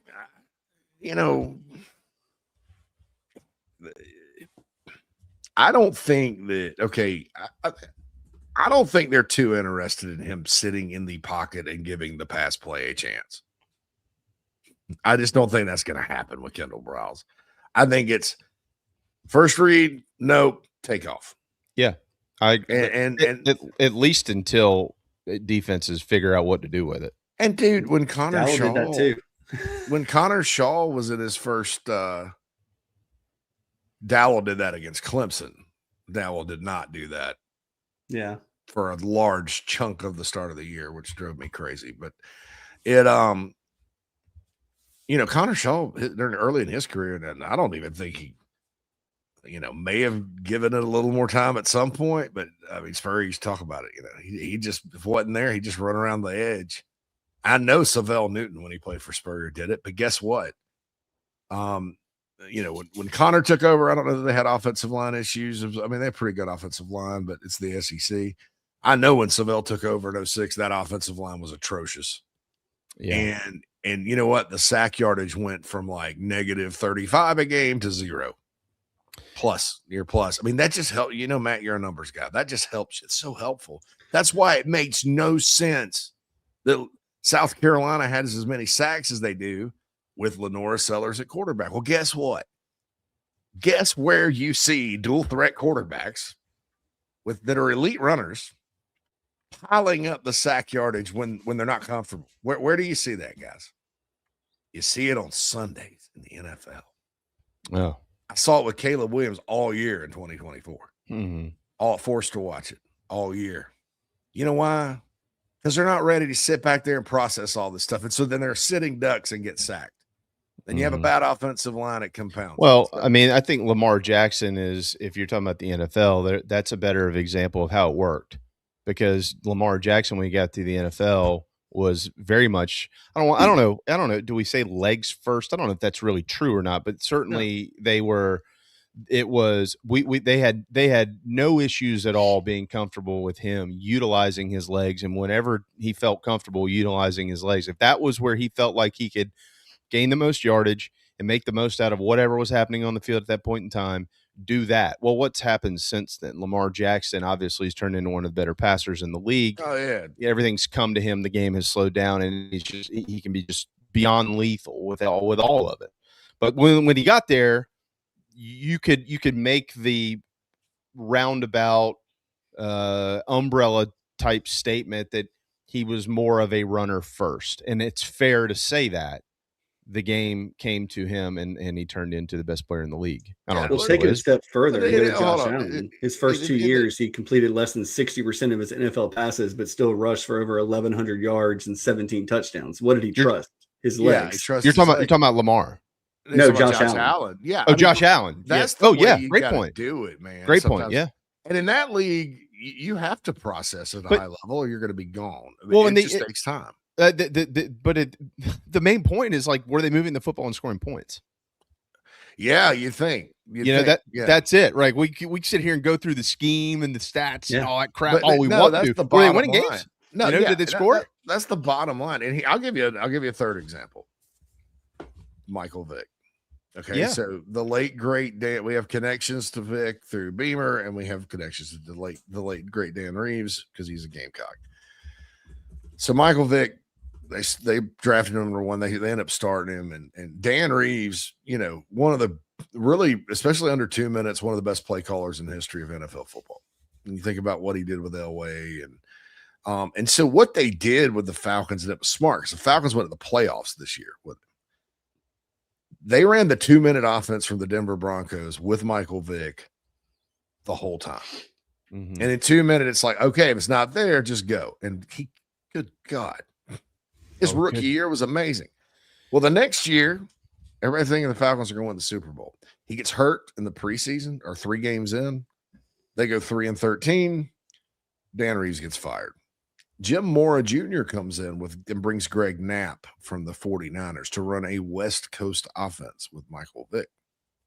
The magic was gone, fellas. Yeah. Now, to your point, JB, Michael Vick played for 10 years in the NFL. Rocket arm, he ended up getting it. But the point is sometimes to win games, especially in college, man, we've just been talking about the NFL and adjustments they've made for a guy like Sellers. In college, there's no, you don't have to do that to win. In fact, if you do try to make guys process all this stuff, you're probably going to lose. Probably have pretty bad offense. So I hope that the scheme in and of itself, not just the play calls, because people confuse that, just the philosophy of when to run and when not to run or whatever. I hope that philosophy in and of itself makes it make sense, because there's no reason when you have Lenore Sellers at quarterback you should be getting sacked that much. Well, I mean, I'll say this too, and then we'll hit a timeout and slip to the other side of the ball here. But I mean, Matt, to not sound like some sort of fanboy, but to put it also pretty bluntly, I think if you are interested in this football program, have been following this football program, and with the understanding that we have seen around here what Lenore Sellers is capable of, right? In 2024, he was, at the end of the season, you can make an argument easily that he was the best player in the country. I don't know if you'd win the argument, but you can make one. Certainly one of and then had all those expectations. And then so we've seen what it looks like with him to a degree. We all believe it can be better. And then you look at the fact that Kendall Briles, if you go back in his career, look at the guys that he's worked with. And I know that recently the names that have been brought up the most are recency bias, right? So we're talking about Josh Hoover, talking about KJ Jefferson, those are the last two quarterbacks that were multi-year starting quarterbacks that he tutored, and both of them flourished in their own ways underneath him. But Kendall Briles also at one point in time worked with RG3, and he worked with Derek King. He's worked with multiple quarterbacks with different skill sets. And JC, I think it was, well, I know it was you. I think it was last week. And of course, I've heard the same thing too. But you got to be careful about how you put this stuff out publicly. I know.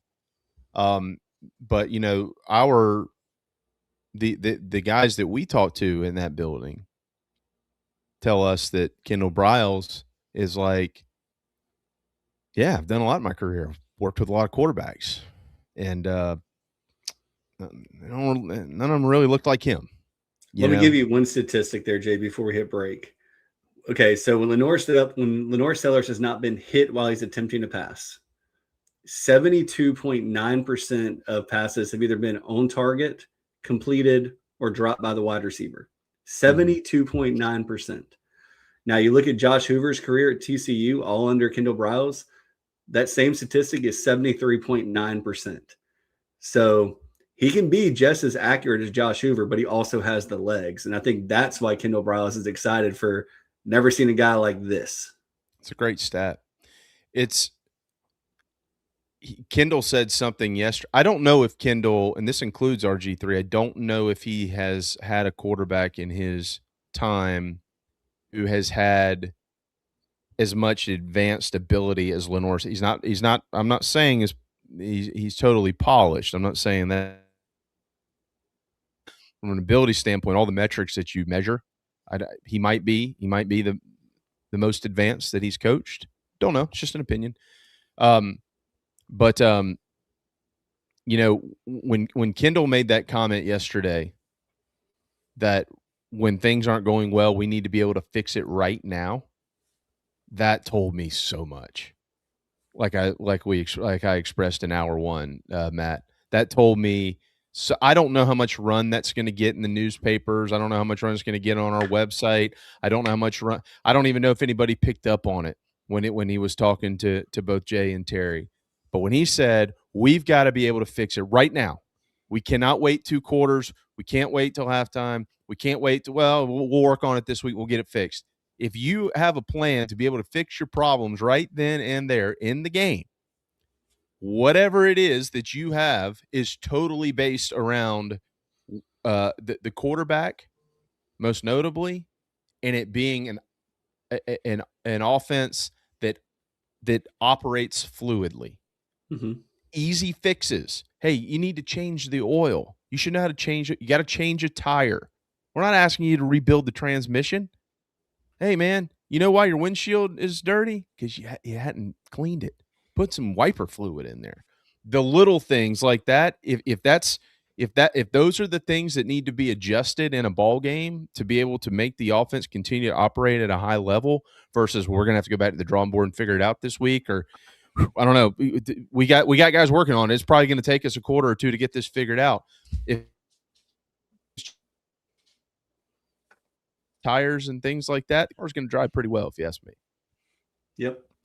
I like that. You know, got to fit. I mean, you think sometimes it'd be common sense, man, but yeah. Well, there's only 12 games, guys. I mean, that's it. There's only 12 games that you're guaranteed, and then if you have, I thought they played more than that. And then I guess these days, if it rains a little bit, you may only have 11. But Matt, that's the clip there. You want to get that, Matt? You know, I could be like, "Hey, man, the sky's blue," and JC clips it, puts it out on social media, and some doofus is going to respond, "Well, this idiot, you know, he's evaluating the sky," and obviously, it was just me being funny. Somebody needs to clip that. You know, well, you only get 12 games, guys. It'll be the guy that wants to kill all of us. You know, he'll comment. JC with a great comment today. Great comment. No, that's why I don't subscribe to those idiots. They don't even know what they're talking about. Oh, I mean, look, dude. No, so you have those few amounts of time to go play, and this is one of the things I was hoping not to bring up Marcus Satterfield all week. He actually had a quote one time in his first year here where he said, "Well, yeah, they'll get it in a year or two." that, JC, that's where I'm going. Like for Kendall Browse to make that comment, there's been some comment internally that has been said about how things were fixed. Fix it right now, dude. There's something, Yeah, Yeah. I mean, right now. It's crazy because there weren't adjustments. There was a good scripted first drive most games. Yeah, and after that, pray. Well, he did say he scripts the first 6 plays of the game. Said he started it 3 or 4 years ago. He scripts the first 6 plays. I don't know if that gets him into the end zone or if it gets you through 2 drives. Who knows? Well, But it could get them into how they react to things.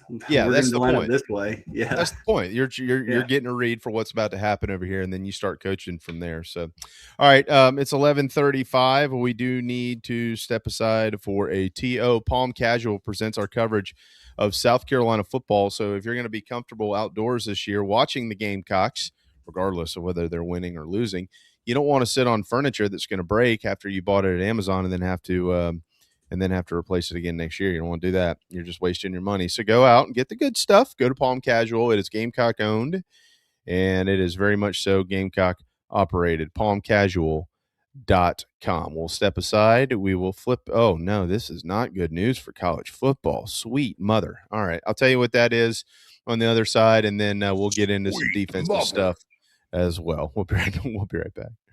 If you own a home, don't wait on these home safety tips. Flush your water heater, clean your dryer vent, and inspect your roof annually. Don't forget to check washer hoses and caulk in wet areas. Visit RestoProsMidlandsSC.com. Now is the time. Finish your hardwood floors with Recoat Revolution. Beautiful like new floors in just one day. Hardwood, vinyl, laminate, concrete, tile floors. Any floor. We can do it. No dust, affordable, and 5 stars. Give us a call in South Carolina, 803-397-1365. Or visit us at recoatrevolution.com. Go Gamecocks. Do you carry? Carry responsibly with us. What could you lose from a self-defense act? Visit protectwithbear.com to find out more. Protectwithbear.com.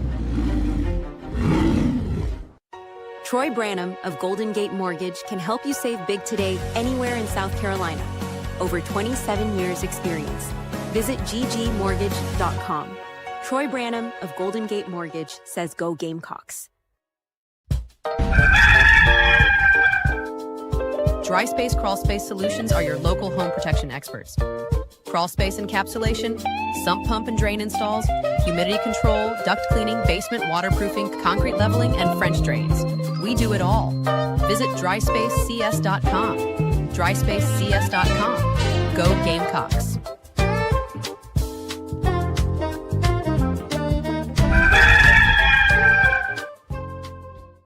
If you have experienced water damage, storm damage, fire or smoke damage, or need mold remediation, you need Resto Pros of the Midlands. Visit RestoProsMidlandsSC.com and go Gamecocks.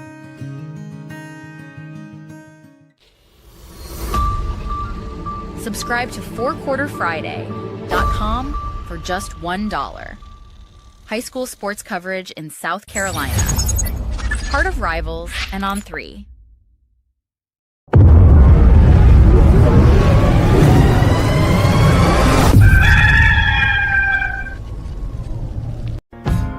Bring on your forces of nature.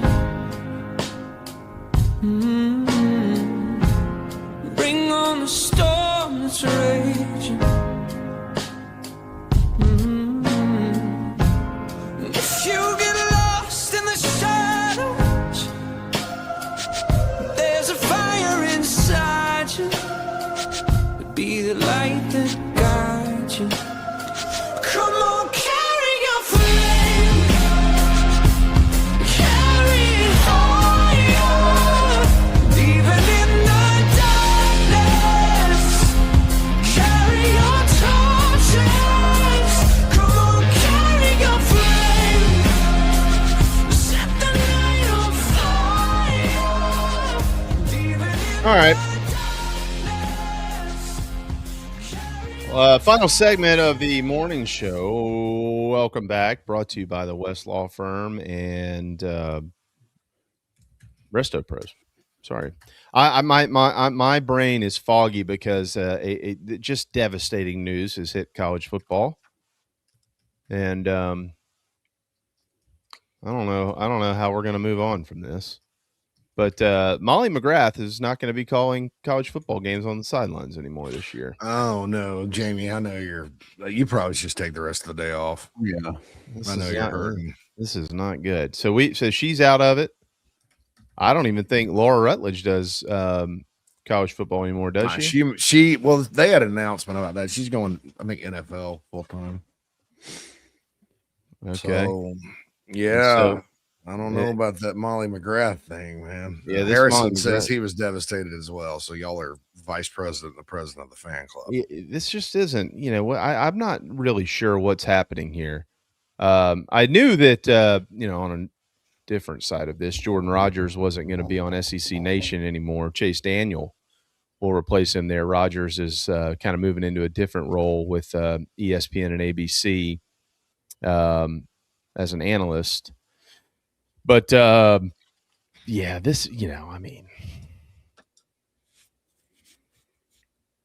this sucks. Is it enough to get you to start paying more attention to football on Sundays? Well, I just, I guess so. I don't know. I guess so. I don't know. There's going to be more talent coming up in the wings. You got to go from college to the NFL, like all things. No, you don't. You don't have to do that. They don't make you. Yeah. No, as far as I know, they don't.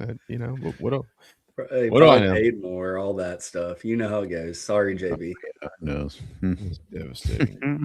That's from On 3, so appreciate you, On 3. Bunch of sorry bastards. Anyways, speaking of On 3, that's where our website is. So my apologies go out to On 3 if you subscribe to.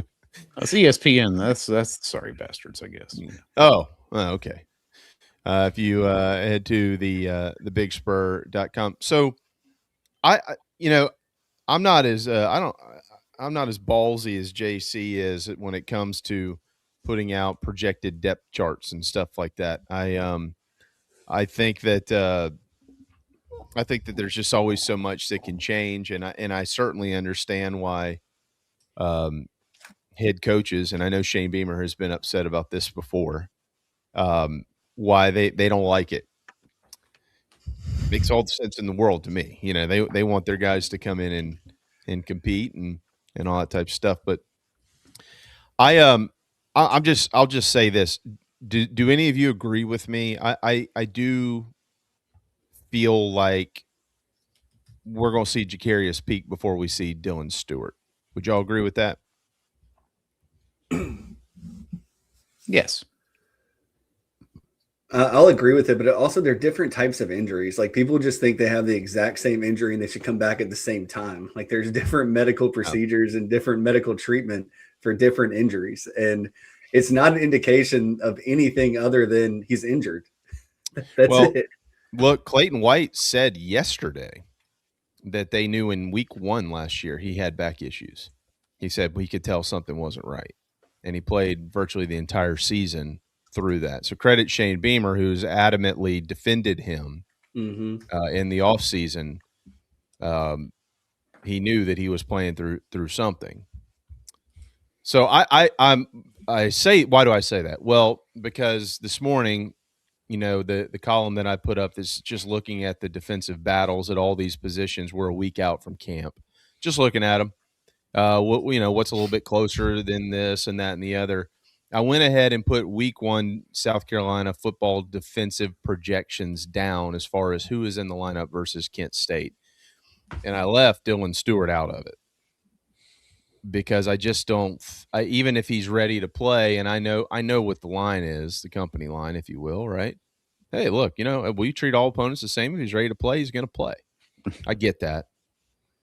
But I don't know that I'm buying it either. And I don't even know if he will be ready in week 1. So Caleb Herring is in there. But, guys, I threw Julian Walker into the starting lineup in week 1 because I think here in about 2 weeks, we're all going to find out why. I mean, it's we just keep hearing those are the things that you just hear, and you're like, the kid's 6'5", he's 6'6", 255 pounds. He had a great spring, a better summer. I just think he's going to be on the field when they run out there in week 1. So that's my projection. With Peak? Julian Walker. We're on the defensive side of the football here. Oh, what was it? Yeah, Peak plays left tackle. He's on the offensive side. He'll be guarding Julian Walker potentially in week 1 practice. No, yeah, I think sometimes though they don't start Friday. Like they didn't start Stewart against. I know that. I know, but so it could be an Anthony Addison, who's worked hard. But Deion Barnes is the ends coach now, so the edge coach. So I think he'll play. He's the biggest edge weight wise they have. He's 250. The rest of the guys are a little thinner, but it's heavier than that now. I think Walker and Walker and Herring are probably your guys there. But and Addison, and I've got George Wilson Jr. back in. Saw the little nugget on George Wilson today. That was good stuff. It's. I don't know if it's. I don't know that it's really much of a nugget. I mean, I think it's the same thing that we thought last year. I think that you got to remember George Wilson's career to get here. I mean, those that didn't pay that close of attention to it, they just looked at it and said, well, he's an edge from Campbell. He did go to Florida State. And I don't really know what transpired or didn't transpire or whatever. I do know Florida State's been a you-know-what show for God knows how long. And he got out of there. But he was in line to play last year and play a lot of minutes. And then he got banged up. He had a great first scrimmage, and then blew out his knee. What you worry about with him is, and it's probably recency bias, like you mentioned. It's the Jordan Strawn situation. Jordan Strawn was heading toward breakout status in 2022. I am convinced of it. He was too good in 2021, and then looked like much better, and then he hurt his knee at Arkansas. So how about 2023? Not quite as good, right? Mm-hmm. And so that's what you worry about, George. But guys, some guys come back from injury and they're the same guy, or even better. Some guys don't. It just depends on who you are. And so I was encouraged to see that nugget, because I've often wondered about him. He was out for spring too, but he had, I think we only talked about it once, because the minute we heard, he was doing well in scrimmages, he hurt himself, and he's an older guy, was kind of come full circle, was committed to Carolina. 757 guy from Virginia Beach. I like the way those dudes play, because most of them. So we'll see. I mean, you could kind of see that coming together. I hope, they have 4 edges I feel good about right now. The rest is kind of a mystery. You want 5 or 6, I think, just to ward off against injuries and things like that. But so I think it's I think you're right. I got to give Rob some credit. Yesterday he mentioned, would there be a time this year where Clayton White would look at it and say, we need to get all 3 of these linebackers on the field. We need to get Murphy out there. We need to get J.O. out there. We need to get Fred Johnson out there and go to a 3-man front at times, because they've got some guys on the interior who could technically kind of play on the outside as well, right? And the rotation on the interior, like,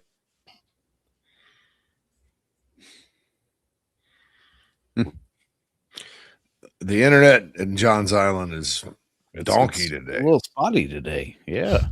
Did it zonk out on me? Yeah, you froze. Oh, sorry.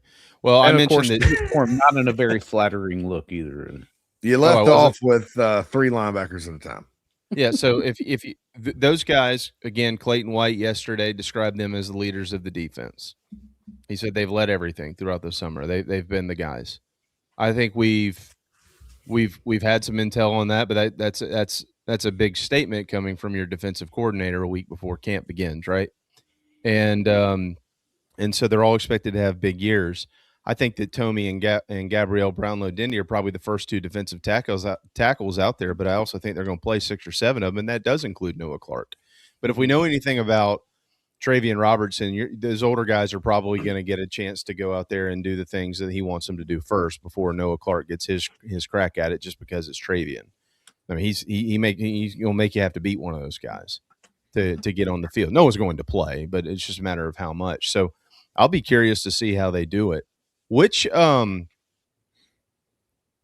week from camp, when we get into camp next week, guys, which position do you think is the most up for grabs on the defensive side? Got to be safety. That Jazavion Currents and Busey battle, in my mind. The most, yeah, we say most up for grabs, like the biggest question. Safety and nickel would be 1 and 2. Yeah.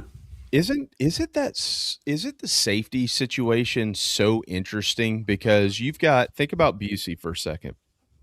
He's a physical kid, and he's played in every game that he's been eligible to play in 2 years at South Carolina. I know a lot's been special teams, but that tells you a lot about the player himself. They're putting him on the field as they trust him, right?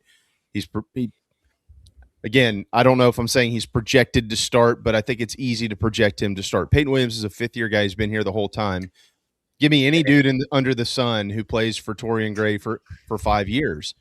In saying that, though, the 2 dudes that are waiting in the wings are Jazavian Currents and Kendall Daniels Jr. And Kendall Daniels Jr. can play. Isn't he a 7.57 guy too, JC? Mm-hmm. Okay. Virginia Beach. You're talking about a pair of dudes who are how they draw it up at that position, specifically under Torian Gray too. 6'4", 215 pounds, where they just haven't played a bunch. But the physical attributes are there compared to the guys who we think are in front of them as we enter camp.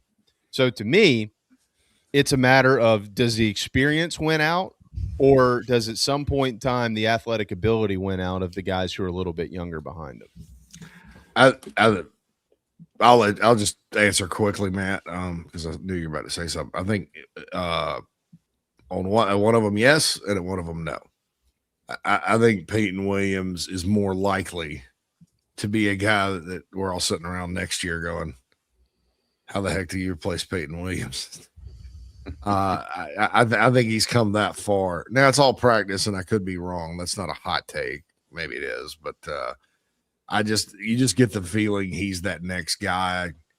You know, everybody wanted to bench O'Donnell Fortune heading into the last. O'Donnell Fortune, it probably would have been more noted had the 2 pick sixes not gotten called back. But, you know, the guy had a baller year in 24. So I think he's trending more toward that. I think David Busey, who I like his physicality, and God knows he could probably – there's just too much good about Jazavian Currents you've heard right now, and it's just got to be very tempting. One thing you don't want to do, though, is play a guy that doesn't have his assignments at safety down cold. Right. Because you get – it's even crazier than linebacker. Yeah. You know, if you get out of position. It gets ugly. I'm sorry, Matt. Go ahead. My bad. And there's a lot there that I agree with. I mean, Peyton Williams is the guy that I just put down in Sharpie. Basically, since the coaches were able to talk to media, and he's going to be there. As far as, you know, Busey and Currents, I don't know. My question back to JB is, you know, and you guys can touch on as well. I think that's the most up for grabs, you know, position on the defense. Is it better if you think Currents has that more athletic upside, physical upside, whatever it might be, to go ahead and play him early before Mississippi State, so you're not doing something mid-season if Currents is overtaking him on the depth chart at some point? You know, that's the kind of going back to me and JB's conversation earlier. Is it better to play a tough non-con in college basketball?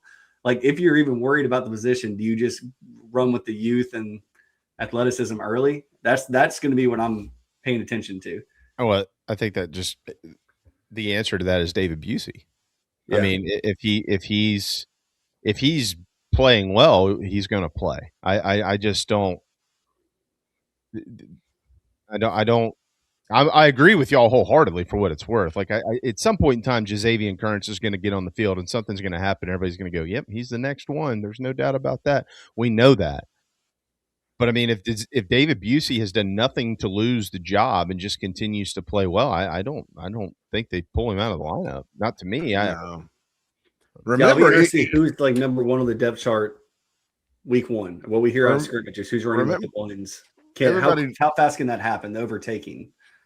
Remember, too, Nicky Manwari wasn't a starter till an injury. Right. Forced him out there, and then he never let it go.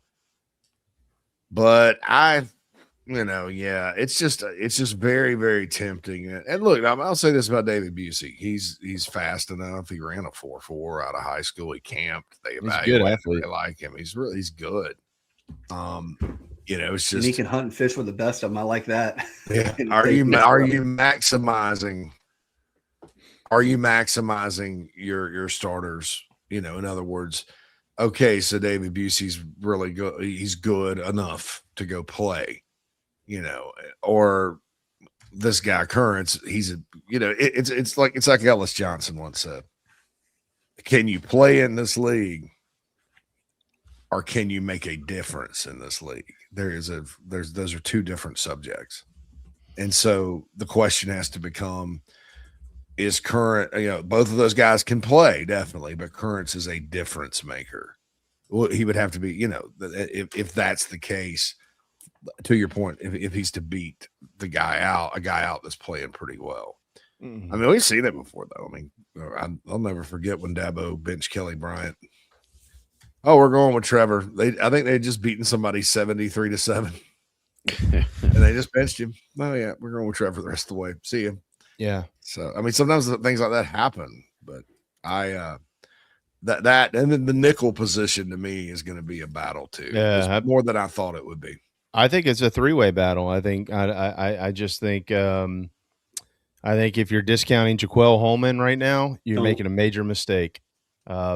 His name is going to come up, and it's going to come up a decent amount here in camp. Gerald Kilgore has done nothing but do everything the right way since he's been at South Carolina. And then you got Quaysheed Scott who comes in, but Quaysheed Scott has the most extensive starting experience in the league, right? He started every game last year at Kentucky. This is going to be fascinating to watch. And what's even better having this conversation is that how many we have had plenty of years around here. I wouldn't say as many recently, really, if any. I mean, I'm sure there's something in there. I'd have to go back and think about it, but there have been too many examples over the years of South Carolina football where you go, I don't know, somebody's gonna have to play. And right now you're going, yeah, I mean, this is going to be a pretty healthy competition. Like somebody's going to actually win the job instead of having years where you're waiting on someone to lose it. Like somebody's going to win the job. That's the Tory. Well, I think that answers my question to you, JB. And you said the answer is David Busey. Like that is the old mindset of, well, this really freaking good 4 or 5 stars coming in. Like you got to play him, right?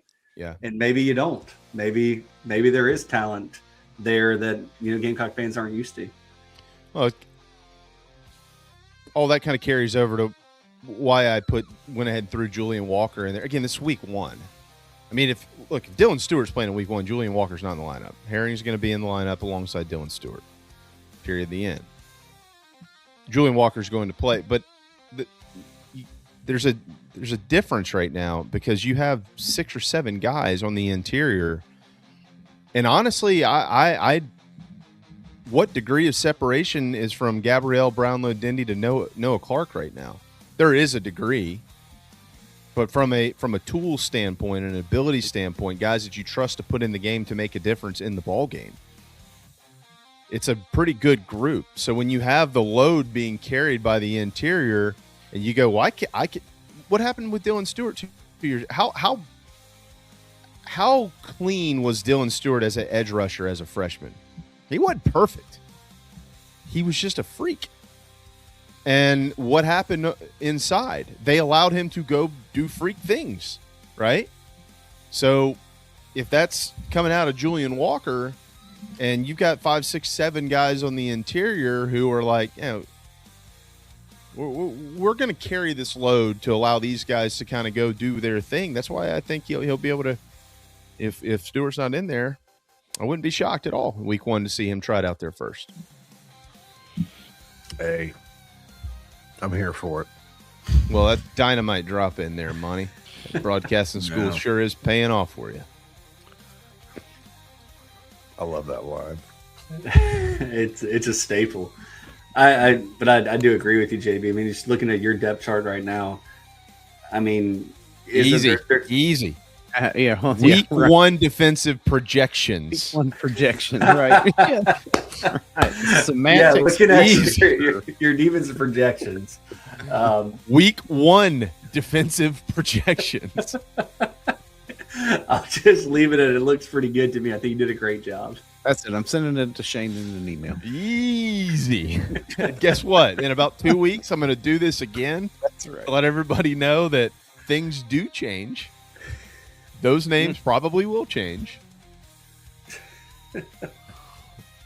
Depth chart. Nah, I'm good. I am comfortable I'm comfortable putting one name on a depth chart right now. Lenora Sellers at quarterback. Fair? Genius. And Peyton Williams. You know what? I bet Nick Harbor's probably a safe bet too at one of the wide receiver spots. That's what I would. That's not what I heard. I heard he's really looked like crap. Yeah. Just building a file. Somebody said earlier in the chat, but I don't know where it was. I saw it probably an hour ago or something. Said, I just wish somebody one time would say we suck. Well, I heard Harbor's just he don't have it. Yeah. There's an old Jeff Foxworthy bit from the 90s where he's like, all these kids go on Oprah and blame every problem they have on their parents. I just wish one time they'd say, my mama was great, my daddy was great. I'm just an S-head. Yeah. Yeah, dude. I'll say this too, and we'll do some offensive stuff on this next week. But one of the keys, you think about all these wide receivers. I know Kendall yesterday was asked about. He was asked about Nick. He was asked about Donovan. I think he was asked about Sequel Patterson. He said he would push some guys. Nobody asked him about DJ Black that I'm aware of. If they have, I my apologies. I just haven't seen it. But one of the keys to playing in a Kendall Browse offense, if you're a wide receiver, can you block? Because if you can't, you can't play. So Nick Harbor can block, by the way. Underrated characteristic of Nick Harbor is he can block. Wholeheartedly agree with that. Don't look at his PFF grades on blocking because they're terrible. But you can actually see it with your own eyes that he's pretty good at what you call I think Sean Elliott coined this phrase, a willing blocker. Like when you get out there and get after it. And honestly, man, he's got a big size advantage. So. Yeah, that's also that'd be like me going out and blocking in my kid's flag football game. Like, no problem. I'll throw a haymaker at a guy or two. There was at one. I don't remember when it was exactly. Maybe it's 23, maybe sometime 24. Where a good play was throw it out there. Maybe it wasn't even Nick Harbor. I don't know, but some big guy that. Oh, it was E.J. Jenkins that first year under Beamer. When the offense started going a little bit, they threw a little screen pass out there. And E.J. Jenkins was a devastating downhill blocker. I mean, they didn't throw the ball at all for a lot of reasons, but he got after that. But he's 6'7", Yeah. So I like guys like that. So. Blake, I would look for DeMarcus Leach. If you've got three corners out there, keep an eye on that name. Keep an eye on his name. Jalewis Solomon's name came up the other day. Good. I mean, Solomon's a guy, from what I understand, when it clicks, it'll click.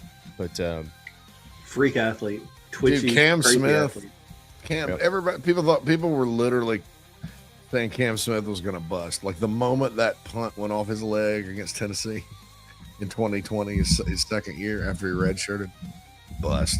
Yeah, and he struggled. Then all of a sudden, Muschamp leaves, Bobo takes over, all those DBs quit. It's Cam Smith against the world. He's the only corner they have left. And they gave him a touchdown pass. I remember Mike Morgan was close against Missouri at home. And then all of a sudden, he intercepted a pass. And then all of a sudden, he's shutting everybody down. And then the next 2 years, he's one of the best corners. And, it got drafted in the third round. I mean, so He dropped. Sometimes it just comes together dead late for people, and I think that's why you don't get. I think that's why you saw Jalua Solomon get in the portal for 5 minutes and then come back. Yeah. Otherwise, they'd have just let him get in the portal. Yeah. They didn't want him to leave. Yeah. They wanted to keep him, and they did. So we'll see what it means here pretty soon. Anyways. Well, so what are y'all going to talk? Are you you're here for the final hour too, aren't you? Yes. Sure am. Matt. So what are y'all gonna talk about today? Football. Oh. Sports. Gamecocks. Okay. Guns N' Roses. Yeah. Public Enemy. Flavor Flav's clock. I saw it from my seats. All right. Fair enough. Well, I probably won't listen, but it's all good. We appreciate I got some things queued up here on my own notebook. Well, that's good, Jason. I Good. even have a surprise to throw in today. Oh boy. Yeah. Take that for what it's worth. For surprise. For what it's worth, it looks like there will still be some construction going on at the ballpark during the season. Hopefully nothing like what was going on like at Vanderbilt when they were in the middle. Because that place looked like a damn construction zone on an entire. We were there, dude. Stadium. We were there. We made them. I had a great time. Don't get me wrong, but getting into that stadium, I mean, you can't even go in one side of it. You got to walk over this temporary bridge. It's weird. Mm-hmm. I mean, I hate to be a wet blanket here, JT. It couldn't take you that long to get around Vanderbilt Stadium. It wasn't the time. It was the I'm claustrophobic a little bit. I got you. Yeah, that makes a lot of sense. I'm the same way. People. The Gamecocks traveled like crazy good for that one. I mean, normally South Carolina take about 75% of that visit. Vanderbilt actually has a visitor stance, on one side, and it was 100% packed. I mean, packed in there like sardines, really. So, yeah. Then it rained. When certain programs play in Nashville, the whole ballpark's a visitor stands. Yes. Like Tennessee, Alabama, LSU, South Carolina, Georgia, Florida, Kentucky. I'm getting the pattern here, JB. Nashville Preparatory School. All right. I got to get out of here. We'll see you Monday. See you, JB. Subscribe to thebigspur.com. Proud partners of On3.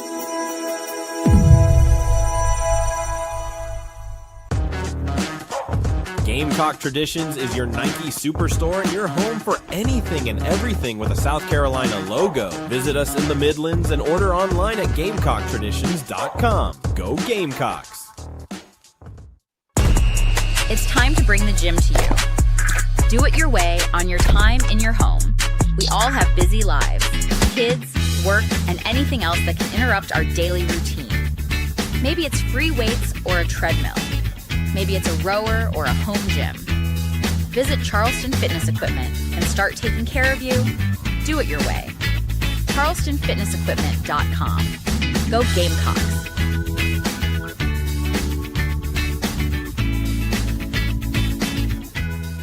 Visit fourquarterfriday.com and join the Varsity Club for just $1 today. Whether it's fireside or poolside, if it's time to watch the Gamecocks, Palm Casual will make your outdoor space the best it can be. Visit palmcasual.com and come see us at one of our South Carolina locations. Go Gamecocks! Today and every day, we celebrate our great state of South Carolina. This week, our hometown highlight takes us to the PD in Lake City, home of the great Darla Moore and our friends in Johnsonville. We love the PD. Hey guys, this is Mason West with the West Law Firm. We want to say hey to all our friends and family out in Lake City and the Johnsonville areas. This is a great football part of the state.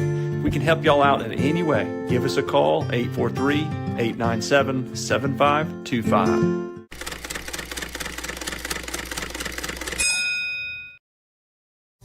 Clowns are people too. Clowns are people too. Now I own some tiny horns and got me those red shoes. I don't know much, but know one thing that's true. If you don't know anything, just know that clowns are people too.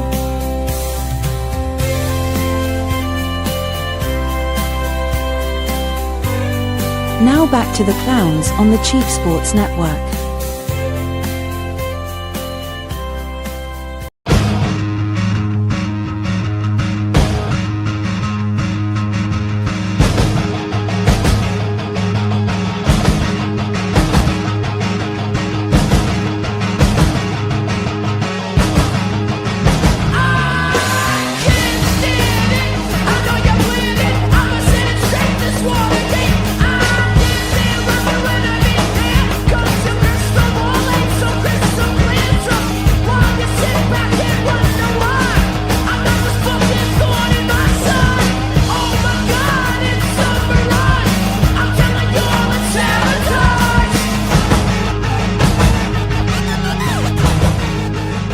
Welcome in, everybody. It is Inside the Gamecocks, the show portion of the ITG Super Stream.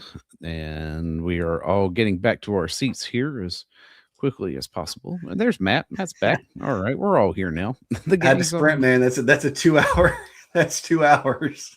I know, man. I know. And the breaks are not nearly as long as they were like last season either. So we're here. I mean, like you essentially have 2 minutes and maybe 3 minutes tops in between. But that's all right. I have videos I can play. We got all kinds of stuff. We don't have to jump, we don't have to show up with nobody on screen. But anyway, I am Phil Mad Dog Mullinax. He is JC Sherbert as always. And Matt Anderson, the king of late night, the late night Gamecock himself, is here for a Friday afternoon.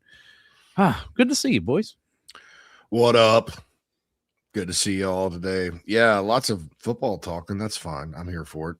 It's the end of July. August, the calendar shall turn to August. Yes. Tomorrow. Well, we're less than 100 days from college basketball as well. So these dog days of summers will be gone before you know it. Things will heat up. You'll have football, basketball, baseball will be here before you know it too. These things tend to, especially in my older age, sneak up on me. Right. It's not been as long of an off season as it was. I said this on coffee the other day. I think it's not been as long of an off season as last year, and I think it's because they had a bad season last season, and that's good because anytime you have a bad season, you kind of just want to do over as quickly as possible. Last year, I think we all thought they would be at least relatively good. And so everybody's just fired up and looking forward to with the way, not the bowl game, obviously, but which was an ominous sign of things to come. But with the way the season ended, those 6 games, man, that's the best stretch Carolina football had in so long. So, I mean, Will Muschamp won 9 games his second year here. That season, Carolina beat some teams that were not as good as they were supposed to be. Carolina had a nice start when Deebo Samuel couldn't be stopped, and then they came back and won the Outback Bowl, which was great. High note, 9-4, super. That wasn't the same as beating a bunch of ranked teams in a row, topping it off with a win against Clemson and that kind of thing, right? I mean, and Sellers was playing at such a high heroic level. It was fun to watch. It was fun to watch. From the Oklahoma game to the Clemson game, it was fun to watch, dude. Yep. And I didn't go into a single game since after they beat Oklahoma. I think they had an open week and then played A&M. You're a little always nervous when you play A&M, and they were undefeated in the SEC coming in, but I wasn't really all that nervous about that game, dude. And then I wasn't nervous about I was more nervous about Vandy than any game during that stretch. I mean, for me, like it was such a tough stretch because to your point, JC, like you just felt like you knew the ending before the ending, right? Like you were just going through the motions watching the Gamecocks. Then you had that magical run to end the season. You get excited. The last off season was very, very long. And then you come into last year and nobody expected the wheels to fall off in the manner that they did. And now I'm enjoying watching all this college football that's popping up on ESPNU, and you see all these takeover days, and I'm just excited for football. I don't care what kind of football it is at this point. Just give me football. I'll watch the NFL Hall of Fame game Thursday night, and I'll be glued to it. I want to see helmets hitting. I want to see touchdowns. I want to see interceptions. This has been hard. And it's been hard for all of Gamecock sports. That's what makes everything rough. When everything is bad, magnified. Yeah. So many people just only have this small amount of time in their day to have pure happiness and joy doing your own thing. And you haven't had it for a long time being a Gamecock. It's hard. Yeah. Yeah. So I don't know. I don't know. Some questions in the McKellar Enterprises chat box, and then we'll get to what I wrote down in my notebook. And Phil apparently has a surprise today, so we're all waiting with bated breath about that. That's right. That's right. TD Knoll mentions Tristan Lewis. Don't forget about him. Yeah, I think we're talking about safeties and nickels. He's a corner, so he's going to be in that corner mix. And my understanding is the young defensive backs, all three of them, Currents at safety, and then Lewis and Barnes at corner, are looking good. TD says he reminds him of the Nick Emanware talk on a freshman. Yeah, it's good. The talk on him has not reached Matt Fuller status, but I've got something written out because Stan Drayton threw some cold water on that. Yeah. Birdies with Beamer, if you noticed. Wes Mitchell has an exclusive interview with him. He threw some cold water on it. So those members of the Jawarn Howell fan club, let's just say there's light at the end of the tunnel for all of us. That's right. Yeah. I mean, according to that article. Blake chimes in. Good to see you, Blake. I don't see how Gerald Kilgore stays off the field, including tracking Quay Scott. JC, does Gerald have the stuff to slide in that CB3 spot? No, he's a safety and nickel all the way. He doesn't have I don't think has the hips to be a corner every down. As JB mentioned, DeMarcus Leach is the third corner, and he's taken a step forward as well. Gerald, though, I think his brother's old position, nickel, he's tailor-made for that. Mm-hmm. He's good against the run. Obviously, he's shown the ability to make plays on the ball. Quay Scott was recruited to be the nickel, and I still think he could win it, but it's a war. It is a war. And Jamie mentioned Jaquel Hallman from Blackville Hilda High School, small town South Carolina kid, got his feet wet last year, was kind of the second kickoff returner on special teams, guys. He ended up returning like 4 or 5 kickoffs last year. So Jaquel is in the mix too. So that spot has more depth than it normally does. I mean, sometimes your backup nickel, you're like, oh, last year is basically Brandon Cisse.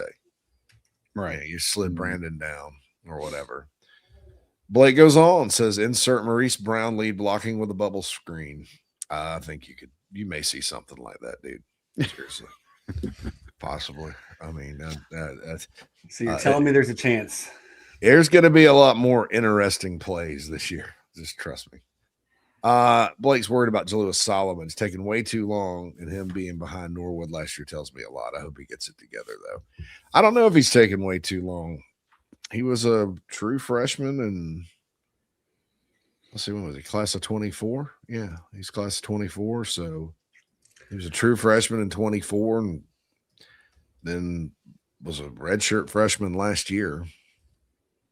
So if he plays this year, third year, I'll say this. I don't know why maybe he wasn't ahead of him, but Miles Norwood, if you noticed, yes, Miles Norwood played, but he played less and less as the year went on. Once you get beat that much, it just wasn't Jalewis. Lance said Solomon's going to flash soon. I hope so.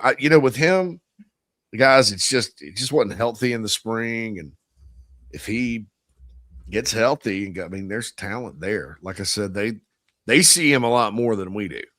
So, and I think the only like public comment, maybe it was either Clayton White or Torian Gray one, was just that he just needs to keep coming on. He's going to be good in time. So I hope so. They were really high on him coming out of high school. So. Well, and Solomon's only played 60 snaps in his career. So like it's just hard to write off a kid that has his natural ability. Sometimes the light clicks, right? We've talked about that. It's a developmental sport. Yeah. I mean, sometimes you got to wait on a guy, right? Yeah. Absolutely. And I don't think it's been too, I wouldn't say it's been too long, Blake. It seems like he's been here longer than he has, so,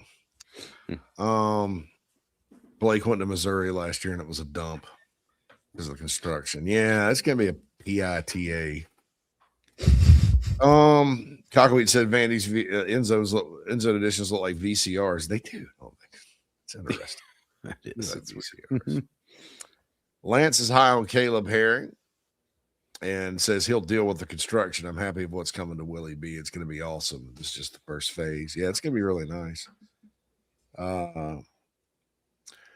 Gamecock 346 is ready for the heat to go. I hate to kind of rub it in, but it's overcast and about 76 today. Thank you. I like it. Outside and that's earlier in the week, but yeah, it's gone now. Yeah, it's gone now. Yeah. Blake, I want to be reminded about basketball. Jay Frew is in. Happy Friday, Jay Frew. Amen. Quantrell says, I think the defense will be good enough to where this will be the last year Clayton White is here in a good way. Yeah, I mean, I think that my theory, and this is not, I haven't heard anything about it. It's just like logic. I think when they finally get sick of my guy Dave Dorn at NC State, Clayton White hopefully is good enough to where they're like, that's our guy, and we're going to go get it. He played there, he's from there. That's a good. Now you just kind of need to keep pulling for them to go 8-4, 7-5 every year. People always talk about how NC State does have, and NC State does have some things about that program that are attractive. It's a little bit more of a football school than North Carolina and the other Tobacco Roads, obviously. It's similar culturally to East Carolina. In Raleigh, large alumni base. I mean, they've been good at times. I don't know. Well, I think that, for all like the hemming and hawing that, we do about salaries for coaches, NIL, all of that, like one of the good things is I think in this day and age, you're going to see less and less qualified coordinators just go take a job at, XYZ lower level school because they want to be a head coach. Like the money is too good to turn down, like staying where you're at unless you go for the right opportunity. And then back in the day, you didn't make as much money as you make right now. So like, okay, I'm going to make $100,000 less, but I'm going to start my head coaching career. Now it's like, I'm making more money than that head coach. Why would I leave to go potentially never be a coordinator again? I think this, dude, man, it used to be like the coach would like facilitate, like you'd hit, if you were a MAC school or whatever, you'd hit on a good coach. Like when Bowling Green got Urban Meyer, Bowling Green historically is not Toledo or Miami of Ohio in that league. Miami of Ohio was like a cradle of coaches. Yeah. Now though, with the way you get rated every year with your roster, taking a job like that, even if you're really good, just because of resources, you could be going to battle with one hand tied behind your back every year. And there's only a handful of those jobs that I think, like Memphis, I think could sustain. Tulane, I think, will continue to sustain. Maybe. I don't know. They didn't make a hire that blew me away. I think Louisiana Lafayette's a program that can stand on its own. There's some things about Southern Miss that I think could help. There's some things that are not good. Any of those schools in Texas, you can get by. But, the days of just saying, I'm just going to take this, mediocre 1AA and work my way up. It's easier if you just stay at a place where the wins and losses aren't on your record. Yeah. And you put up numbers and have a good unit every year and get ready, and then go Power 4 to Power 4. Or if you take a job, you're not going to Tulane, you're going to North Dakota State or South Dakota State if they have an opening. Yeah, where go the to infrastructure is FCS. built. Yeah, go to and FCS. then you 'cause bounce can back up win. big ways. And I'll say this too, Matt, to your point of the money definitely is. I mean, Kendall Briles makes $2.3 million a year with a 3-year guarantee contract. Shane Beamer was hired here for 2.75. Just 5 years ago. Yeah. So, and Clayton White's been at $2 million for a little bit of time. So, the other schools can't, they pay about $900,000, so you can take a 50% pay cut to go take Louisiana Monroe or Coastal. Well, Coastal. Yeah, Coastal. But see, Chance did a good thing. He hired, that guy was technically an FCS coach, but Missouri State's now in Group of 5. They're Conference USA, but still see USA is kind of the bottom. So Coastal's a step up, right, for that guy. Well, that's what I'm saying with they chased Clayton a bit, and Clayton turned it down because of everything you just talked about. Yeah, it's just you just can't, and then you think you're a good enough coach to go in a place like wherever that has a chance, if you know what you're doing recruiting and coaching wise, you can out coach people, and then you win enough and you get back to the Power 4. But honestly, there's no forgiveness. The ADs aren't sitting around going, yeah, this guy went 5-17 at Texas State, or that wouldn't be a good one, or went 5-17 at San Jose State, right? But he's good, so we know what he can do. Let's take him. No, because your alums and everybody else are going to flip out. Guy with a 5-17 record. So coaches staying put. That's smart. I think Billy Napier made a smart decision going to James Madison. That's a good job. Really good job. Pretty much wins there, but we'll see sort of what happens. Sean Quantrell says, if Mississippi State tanks this year, which job would you take? NC State or Mississippi State if you're Clayton White? Mississippi State. Yeah. Maybe. It would depend you on. don't want to be in the ACC. Who knows what the heck's going to happen era. And Mississippi State will have more money than NC State. But exactly. Honestly, though, Mississippi State, their thing is them and Arkansas don't necessarily spend on football. Like they spread the love a little bit more at those two schools. Obviously, Mississippi State with baseball definitely does. And Arkansas funds basketball and Calipari at a high level. So the Arkansas AD was talking about their NIL pool for football is not as large. And look, the team that has the most money doesn't always win. I mean, we'll be honest about that. But you get a situation where you're losing, like Arkansas loses 30 guys a year they have for a long time, 30 guys a year off the roster every year. Yep. And not guys that can't play there, guys that go elsewhere and play.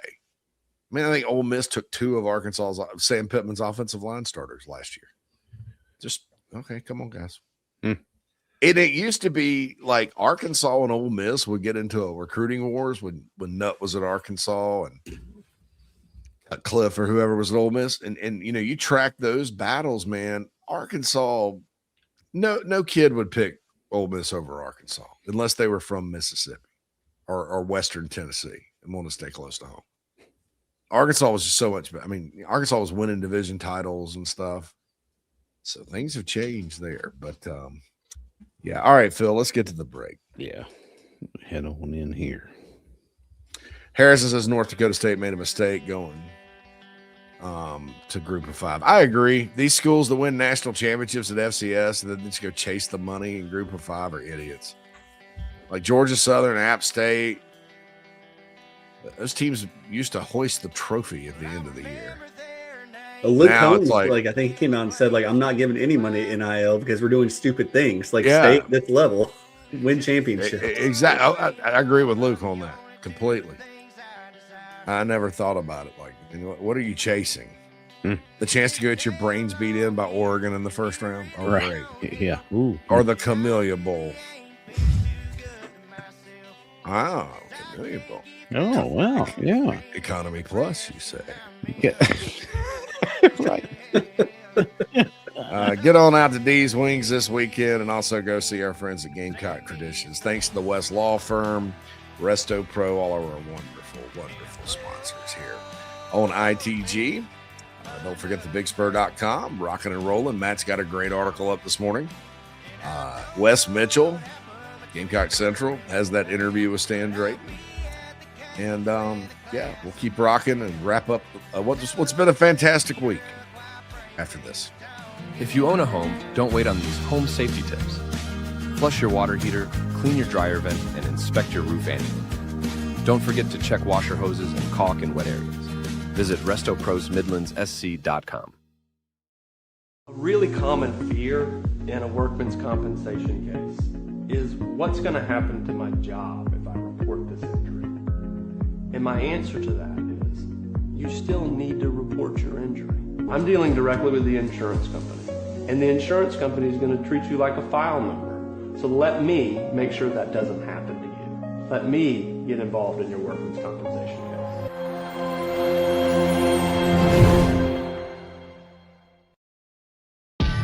Ryan Brewer Fence offers a variety of services ranging from fences and railings to columns. Our craftsmanship, experience, and service is second to none. Visit ryanbrewer.net today. Andy, why are you burning all that money? Because if you're buying a Honda or Toyota, that's exactly what you're doing. Look at the new Kia K4. It's $2,000 less than the Civic, and Honda only has a 5-year warranty. JT's Kia has a 1,000,000-mile warranty. Don't forget JT's Advantage package. Oil changes, roadside assistance, and so much more. Why burn money? I-77 at Killian Road or Greystone Boulevard. We're serious about saving you money. JT's Kia. Kia summer sticker sales event. Is this your golf game? It doesn't have to be. Visit McKellarEnterprises.org and improve your game today. Do you carry? Carry responsibly with us. What could you lose from a self-defense act? Visit ProtectWithBear.com to find out more. ProtectWithBear.com.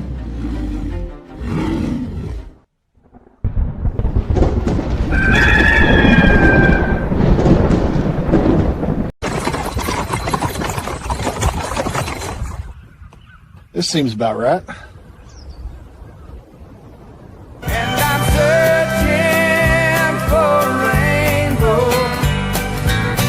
And if the wind never shows me where to go, you'll be waiting at the end, and I'll know I'll see the hill with that pot of gold. I'll see the hill with that pot of gold.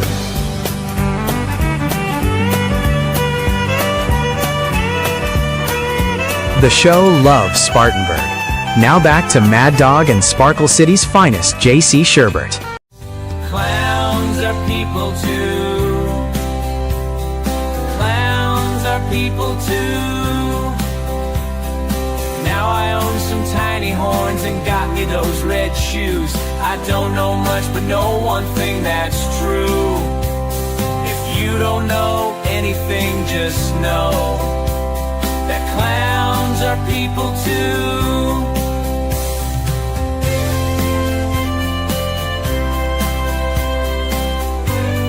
Now back to the clowns on the Chief Sports Network.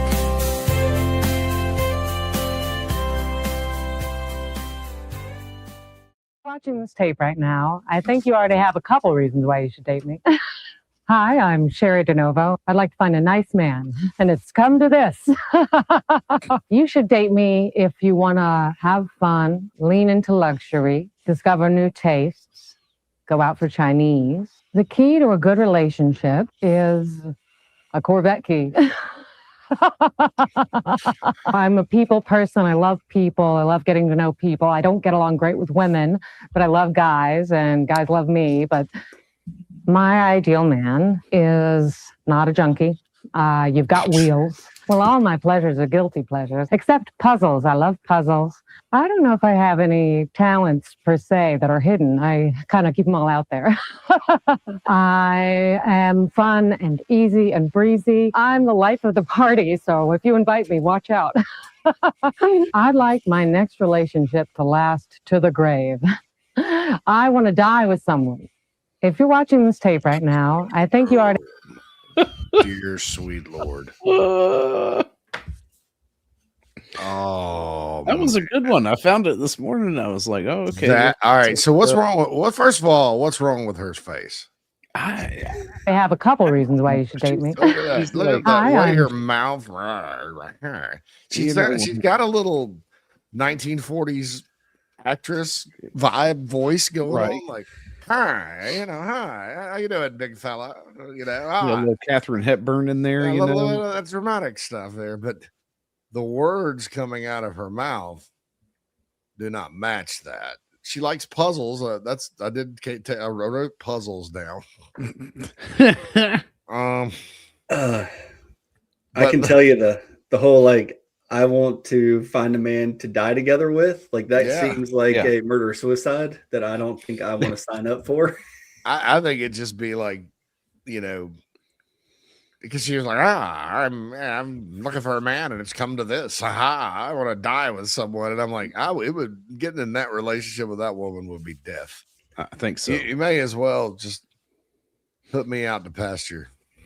You're gonna have to put up with her having male friends. On top of everything else. Yeah. Right. On top of everything else. I'm going out with Bobby tonight. Yeah. And you're like, oh my God. And then the laugh, X-Man says it's the stuff of nightmares. Because it's not like Ronnie, which is Ronnie's probably the most famous VHS dates. Oh yeah, gotta be lady. That. She's the only one to have a sequel, right? She had part 1 and part 2.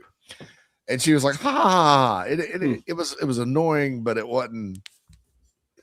It wasn't like this. This is just explosive, like, right? Yeah, it's just explosive. This is more of a not even like a real laugh, just a nervous energy, uncomfortable. The hair looks terrible. When she leans up and the light hits it too, and like her entire head just lit up, that was weird. That would be odd in a restaurant. Similar to she's got a dude face almost. So I was looking very hard to see if this was, not you're doing your deep dive. The first thing I looked at was the Adam's apple. That's right. Yeah. Check the neck. We all learned that from Martin. Well, I actually learned that from Tu Wong Fu. Thanks for everything, Julie Newmar. Right. I got drugged to that movie when I was in high school. Actually, I took my son to Toy Story 5 yesterday, and there was actually a preview that said, if you suspect underage drinking in the movie theater, please report it immediately. Wait, what? Yes. Kids are going and bringing in scotch and getting just hammered. Right. I guess you got to hide it somehow. We all I hit could it see that when we were a mini bottle stayed a lot sooner than I could, what. How do you, I guess it's not hard to check it in.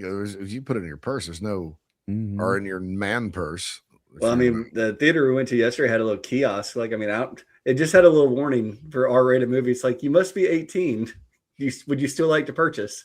Yes. Dude, back then, you felt so bad for like the kid, because people that work at movie theater, they don't make much money.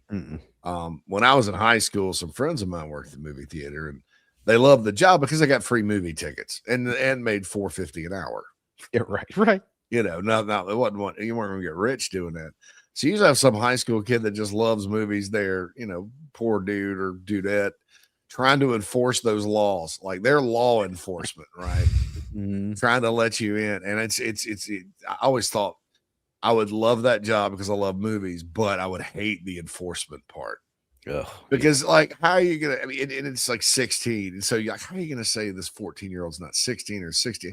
You got to get all up in people's business. So I like the kiosk better. You ever been a 16-year-old trying to tell another 16-year-old not to do something? Who are you? Oh, they're going to do it, dude, immediately. Yeah, you may as well tell them. I'll tell you one thing that stuck out to me about that video, and it was an Instagram thing I saw the other day. She talked about Chinese food, right? And this guy said, this girl, the VHS dates lady, wants to go out for Chinese food, Mike. Yeah, that's right. Matt. Yeah, this person said, I told my wife, why don't we get Chinese tonight? And she was like, well, we just had Chinese 2 days ago. And he was like, yeah, but the people in China eat it every day. What's wrong with that if we like it? That's a good point. I used to love Chinese food. And 20 years ago, when I worked in Gainesville, Georgia, at the newspaper, we were in charge of the health inspections. Oh, we'd run those in the paper. Yeah. And so there's a place called the Hong Kong Buffet. Right. Simple enough. I think that wasn't the Hong Kong Buffet in 5 Points too at one point. Anyway, it was one there of was those a buffets. Millennium Buffet, but I think it might still be there by the baseball stadium. Yeah, that's over there. So I read the health inspection. So in Georgia, it's a numerical grading, not a B, C, D, which means you need to be a little bit more on your P's and Q's, because there's people know there's a difference between a 91 and a 99, because they're like, well, how did they get 91? What's the 8? What's the how does it affect my meal? Right. This was a 59. Ooh, oh my. The first paragraph, thick mold. Oh God. Growth on 60% of the ice maker. Jeez. But I will say though, man, like if you like, so I had a past job and it was bearings, gearboxes, transmissions, all that. So like I had in South Florida, I had some ice manufacturers, right? Like Ready Ice. And I'm just telling you, if you go into that factory, like where the ice is stored, you would be disgusted. But I would imagine, you know, you can't keep it dry. Like what can you do? Like you have to just test it. I know the Ready Ice is good because I trust the people I worked with, but at the same time, mold in a Chinese restaurant, no. In the ice maker, it went downhill from there. There were no animals in there or anything, but it was like 3 pounds of chicken 3 weeks past the expiration date. Yeah, right. Yeah. I was going to eat chicken today. Now I'm not. It's like, yeah, no, I couldn't. I literally was like, I can't eat at the Chinese buffet anymore. 2 weeks later, we hired this new guy named Robert Alfonso from New York City, right? And he didn't know anything in town. So I called him up because there was a little bit of news I needed him to go chase. I was like, Robert, what are you doing? He said, I'm just grabbing a bite to eat here, JC, at the Hong Kong buffet. Get out. And I went, oh my God. I went, oh my God. And I just asked him, I was like, hey, did you get a drink with that? And he's like, oh yeah, man, I got some ice water. And the fact he was drinking ice water made me more sick than the pile of whatever he would have been putting on his plate. Yeah, here's my other problem with the Chinese buffet. As you know, my wife is Thai, and my mother-in-law is real Thai, like Thai, like came over. She's been here. She's 80. She's been here 40 years. So she's poured 40 years of her life in northern Thailand in Chiang Mai, which has some Chinese food influence. Loves the Chinese buffet, loves Chinatown, loves to eat that all the time. Thai food's a little different than Chinese food. In fact, we got to eat a Thai meal tomorrow at the temple. But I'm throwing out all the chicken. So I get drugged to this like constantly. It's good for my diet, right? It's good for my diet. Luckily for me, it's like.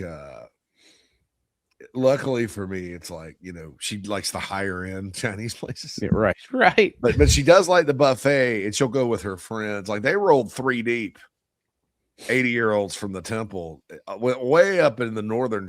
I mean, we live in the southwest suburbs, way up in the northern suburbs of Chicago to eat at this one buffet because I heard it was good.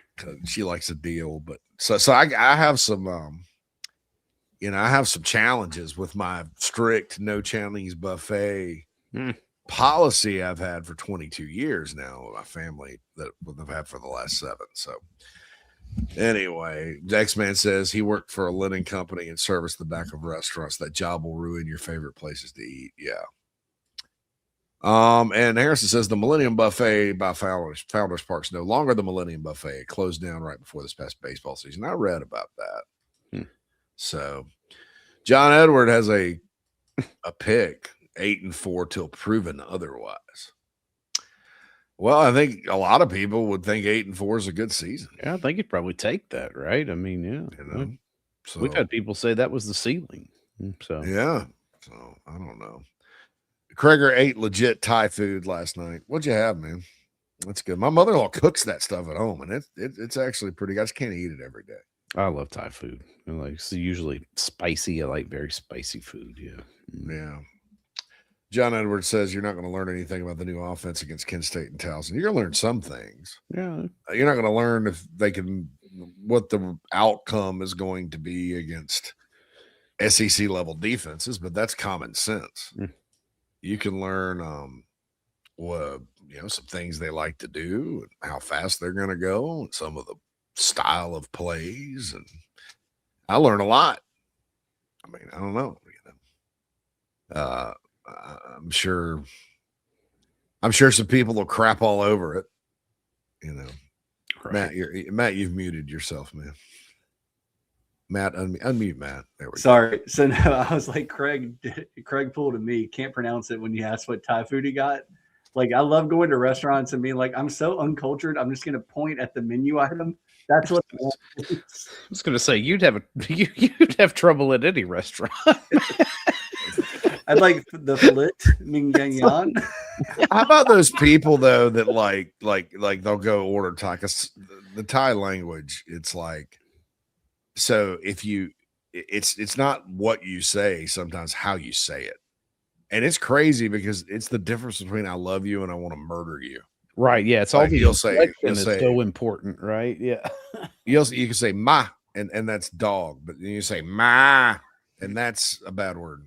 And it's not the B word either. So there's no similarities there. But these people that roll in with the trying to impress people with like trying to make the correct inflection, they usually get it wrong. They're just using an accent. Right. So they're like, it was like, hello, I would like the mi song ah. Lordy, and I'm like, you just told that waitress to go F themselves.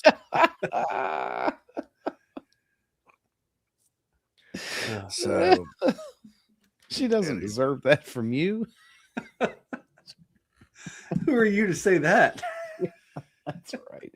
Some guy comes out of the kitchen with a cleaver, yelling at you in a language you can't understand. One thing I used to not eat at all though ever, and now I've gotten into it a little bit. My kids like sushi, and I used to not be a sushi guy at all because I'm funny about fish and seafood and stuff, but I'll go eat me some. Every month we'll go to the all-you-can-eat sushi place. The kids eat much more of it, but I've gotten used to it, so it's pretty good. I like sushi. Yeah, get the wasabi on it. Yeah, I like the wasabi very. But anyway, we need to stop with the food. I mean, this is got a little bit of time. It's football season, guys. So I'm sorry, but you bring your VHS dates to the party like Phil did, and I go off topic. I know I had to. It's Friday, man. It's Friday. Finally, it's Friday.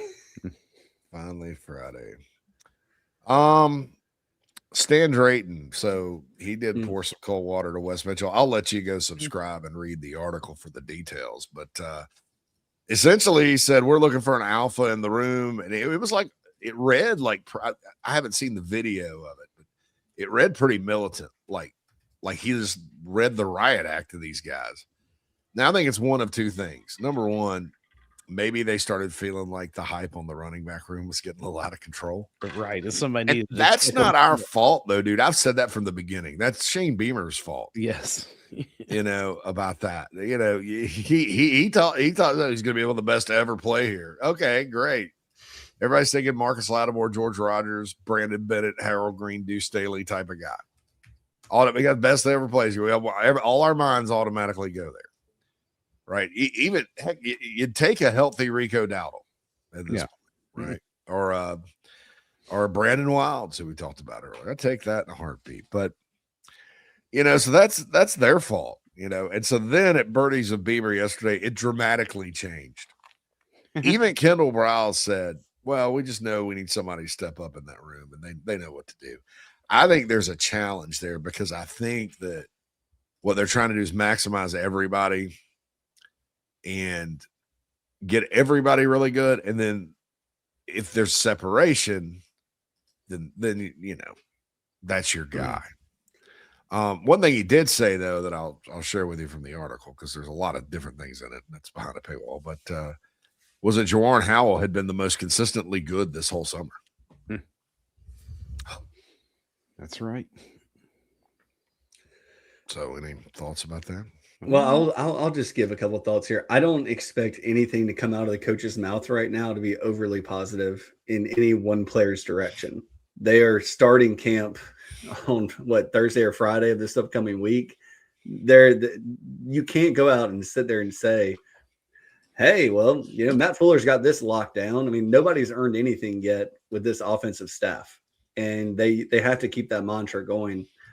I wouldn't take anything negative towards anything that was said personally. I think that it's more of like, hey, we're about to start going to war, and it starts in, just a handful of weeks, and we need everybody on their P's and Q's. And this is a good opportunity for Birdies with Beamer to get some of that stuff out in the press where these kids will see it and they will read it. And that's just my thoughts on the matter. Yeah. Yeah, I think, and it could be like this is the position group where they're speaking to remind everybody on the roster, hey, none of you are owed anything. Spring superstars do not win football games in the fall. and because you're right, Matt, everything we hear from here on out is not going to be very positive. And I think everything we hear from here on out is not necessarily for us. It's for everybody inside the building. It's that time of year. Yeah. TD Noel gives me some, I think, praise. Imagine JC gets it right about a running back prospect again. He's my favorite back on the roster. I feel like he needs to play more. So I've always liked him, dude. I mean, Jordan Howell. I mean, he reminded me of Derek Watson right down to the point where we're at War 22. I'll say this: when I was evaluating players for a living, I wasn't. Running back was not. I mean, dude, God, I had some bad ones. Enrique Davis, it's a 5-star guy. He went to Auburn. Yeah, you've never heard of him, right? Number one back in the country. So I don't know. Quantrell says, I've just found out Maxwell Hiller's dad went to Coastal Carolina, and Hiller's little brother, Colton, is the number 2 basketball player in the class of 2020. Colton's a dude. He is a dude. Yeah, they're probably going to Florida, where his brother goes. There's a lot of stuff about him, maybe like reclassifying, going up a year. I don't know if that's going to happen, but we know Florida will pay money for him. I mean, they've proven that, so we'll see. They pay money to retain, though. I mean, a bunch. So who knows? They're going to have to pay a lot of money to get new after this year because if they win a national championship, there ain't no going back, and a lot of those guys are moving on. Yeah. I'm with you. Blake said, listening on Horse couldn't respond. I appreciate the commentary on Solomon. I just liked him a lot as a recruit. I feel like most guys with similar paths were on the field at this point. I'll give you 2 examples. And you're right, most. That's a key word there, Blake, most. Darius Rush, Jalen Foster, and Cam Smith, man. Cam Smith did not start playing until the end of 2020 when everybody was hurt. That was his 2nd year. And then 3rd was better, and then 4th was really good. So even O'Donnell Fortune. Yeah, O'Donnell. Let's see. Well, 20. But see, we in 2022 though we saw the 100-yard pick six. Yeah, everybody that carried O'Donnell Fortune through the next year, and then we heard from him again in 24. But no, yeah. TD says Howell can be a dude. I agree. I mean, he's 220 something pounds and like great feet. Can we go back to Blake listening on a horse? I need more details there, Blake. What are you doing right now? He's a park ranger. I don't know. He's not. I love that. Park ranger. Listen on a horse. We get him from all over the place, I swear. That's true. I love that. Yeah. I hope everybody's doing good in the park today, Blake. Oh, boo-boo. There's that park ranger. Got to go steal another picnic basket. Okay, Yogi. You ever notice how, like, Yogi Bear had, like, a great voice? You know, it's pleasant. Like, no, boo-boo. I don't know about that. But then, like, Yogi, like, boo-boo. It was annoying. Yeah, Yogi. He was like Cayuse or Caillou. Caillou. God, I hate Caillou. I hate Caillou with a passion. About 10 years ago, I discovered that demented Charlie Brown thing. And I wouldn't let my girls watch it. it teaches you to be sassy and a prick.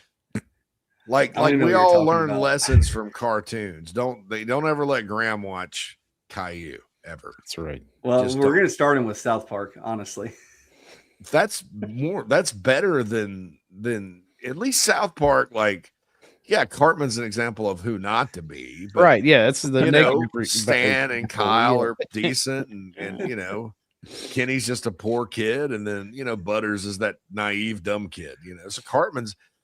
Imagine though a show about Cartman, but there's no adult humor, and it's just about like just whining all the time. No, thank you. And you're a boy. Mm-mm. That's Enough of sick that already. I hate that thing. I'd like to punch whoever came up with it in the nose. Yeah, Bluey, X-Man's right. Bluey's great. I watched Bluey. Everybody likes Bluey. Yeah, Well, Bluey's all right. Yeah, Bluey's all right. I'm good with that. So, TD Null says y'all have a good weekend. See y'all Monday. Yes, sir. TD, Yeah, man. you're the man. You're the man.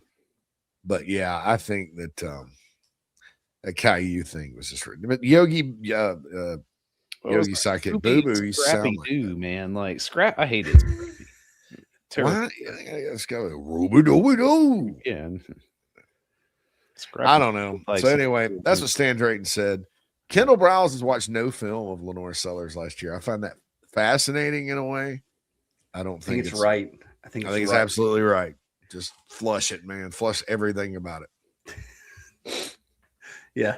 Here's the offense. Let me see what you can do in it. I believe in you. Go ahead. Here. Wow, that looks good. Let's put that on tape. Yeah, dude. Just forget about last year. Just move on. I've watched no tape on last year. He said that again. Watch no tape. No, I can't watch the tape either. I tried to watch the Alabama game the other day. I couldn't get through it. That was one of those games, Matt, where it was like there was some good. The defense number one in that one. I thought the defense. I thought Alabama's passing offense is probably going to lay one on Carolina. Didn't happen. And Clayton White had one of his best days until the last drive of the game. As a defensive play caller, I've seen, and because he gambled a little bit and it paid off. The double corner blitz, that is a gamble. But what was great about it is the guys got home first and foremost and forced a turnover.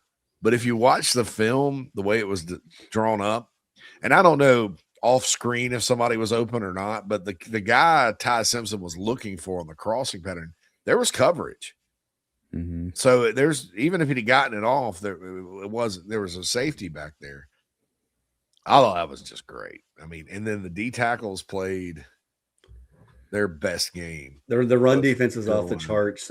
Sean Murphy came into his own in that game against his former team. There's a whole revenge game narrative there, JC. That's a big thing in NFL fantasy football. The revenge game narrative. Who didn't want you? Who traded you? Mm-hmm. And that's why NFL coordinators are so good, because they will scheme up offensive players to get touchdowns against their former teams. Just bank on it. It'll happen because it's like an F you. I'm better than you because you couldn't figure this guy out, but I did. Let's throw it to this guy. But no, it was that was very at that point, man, I remember sitting there. I wouldn't have been down like the students were about to storm it, but there was nothing in my mind that thought South Carolina was going to lose that game 29-22. Right. Once they went up 8, I'm like, dude, they're up 8. Bama's got to go all the way down the field and get the 2-point conversion. But boy, that was masterful play calling by Bama.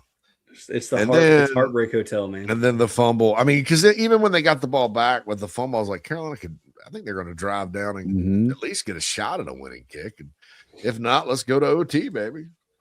And then they got the fumble, they got it back, and then it was just that.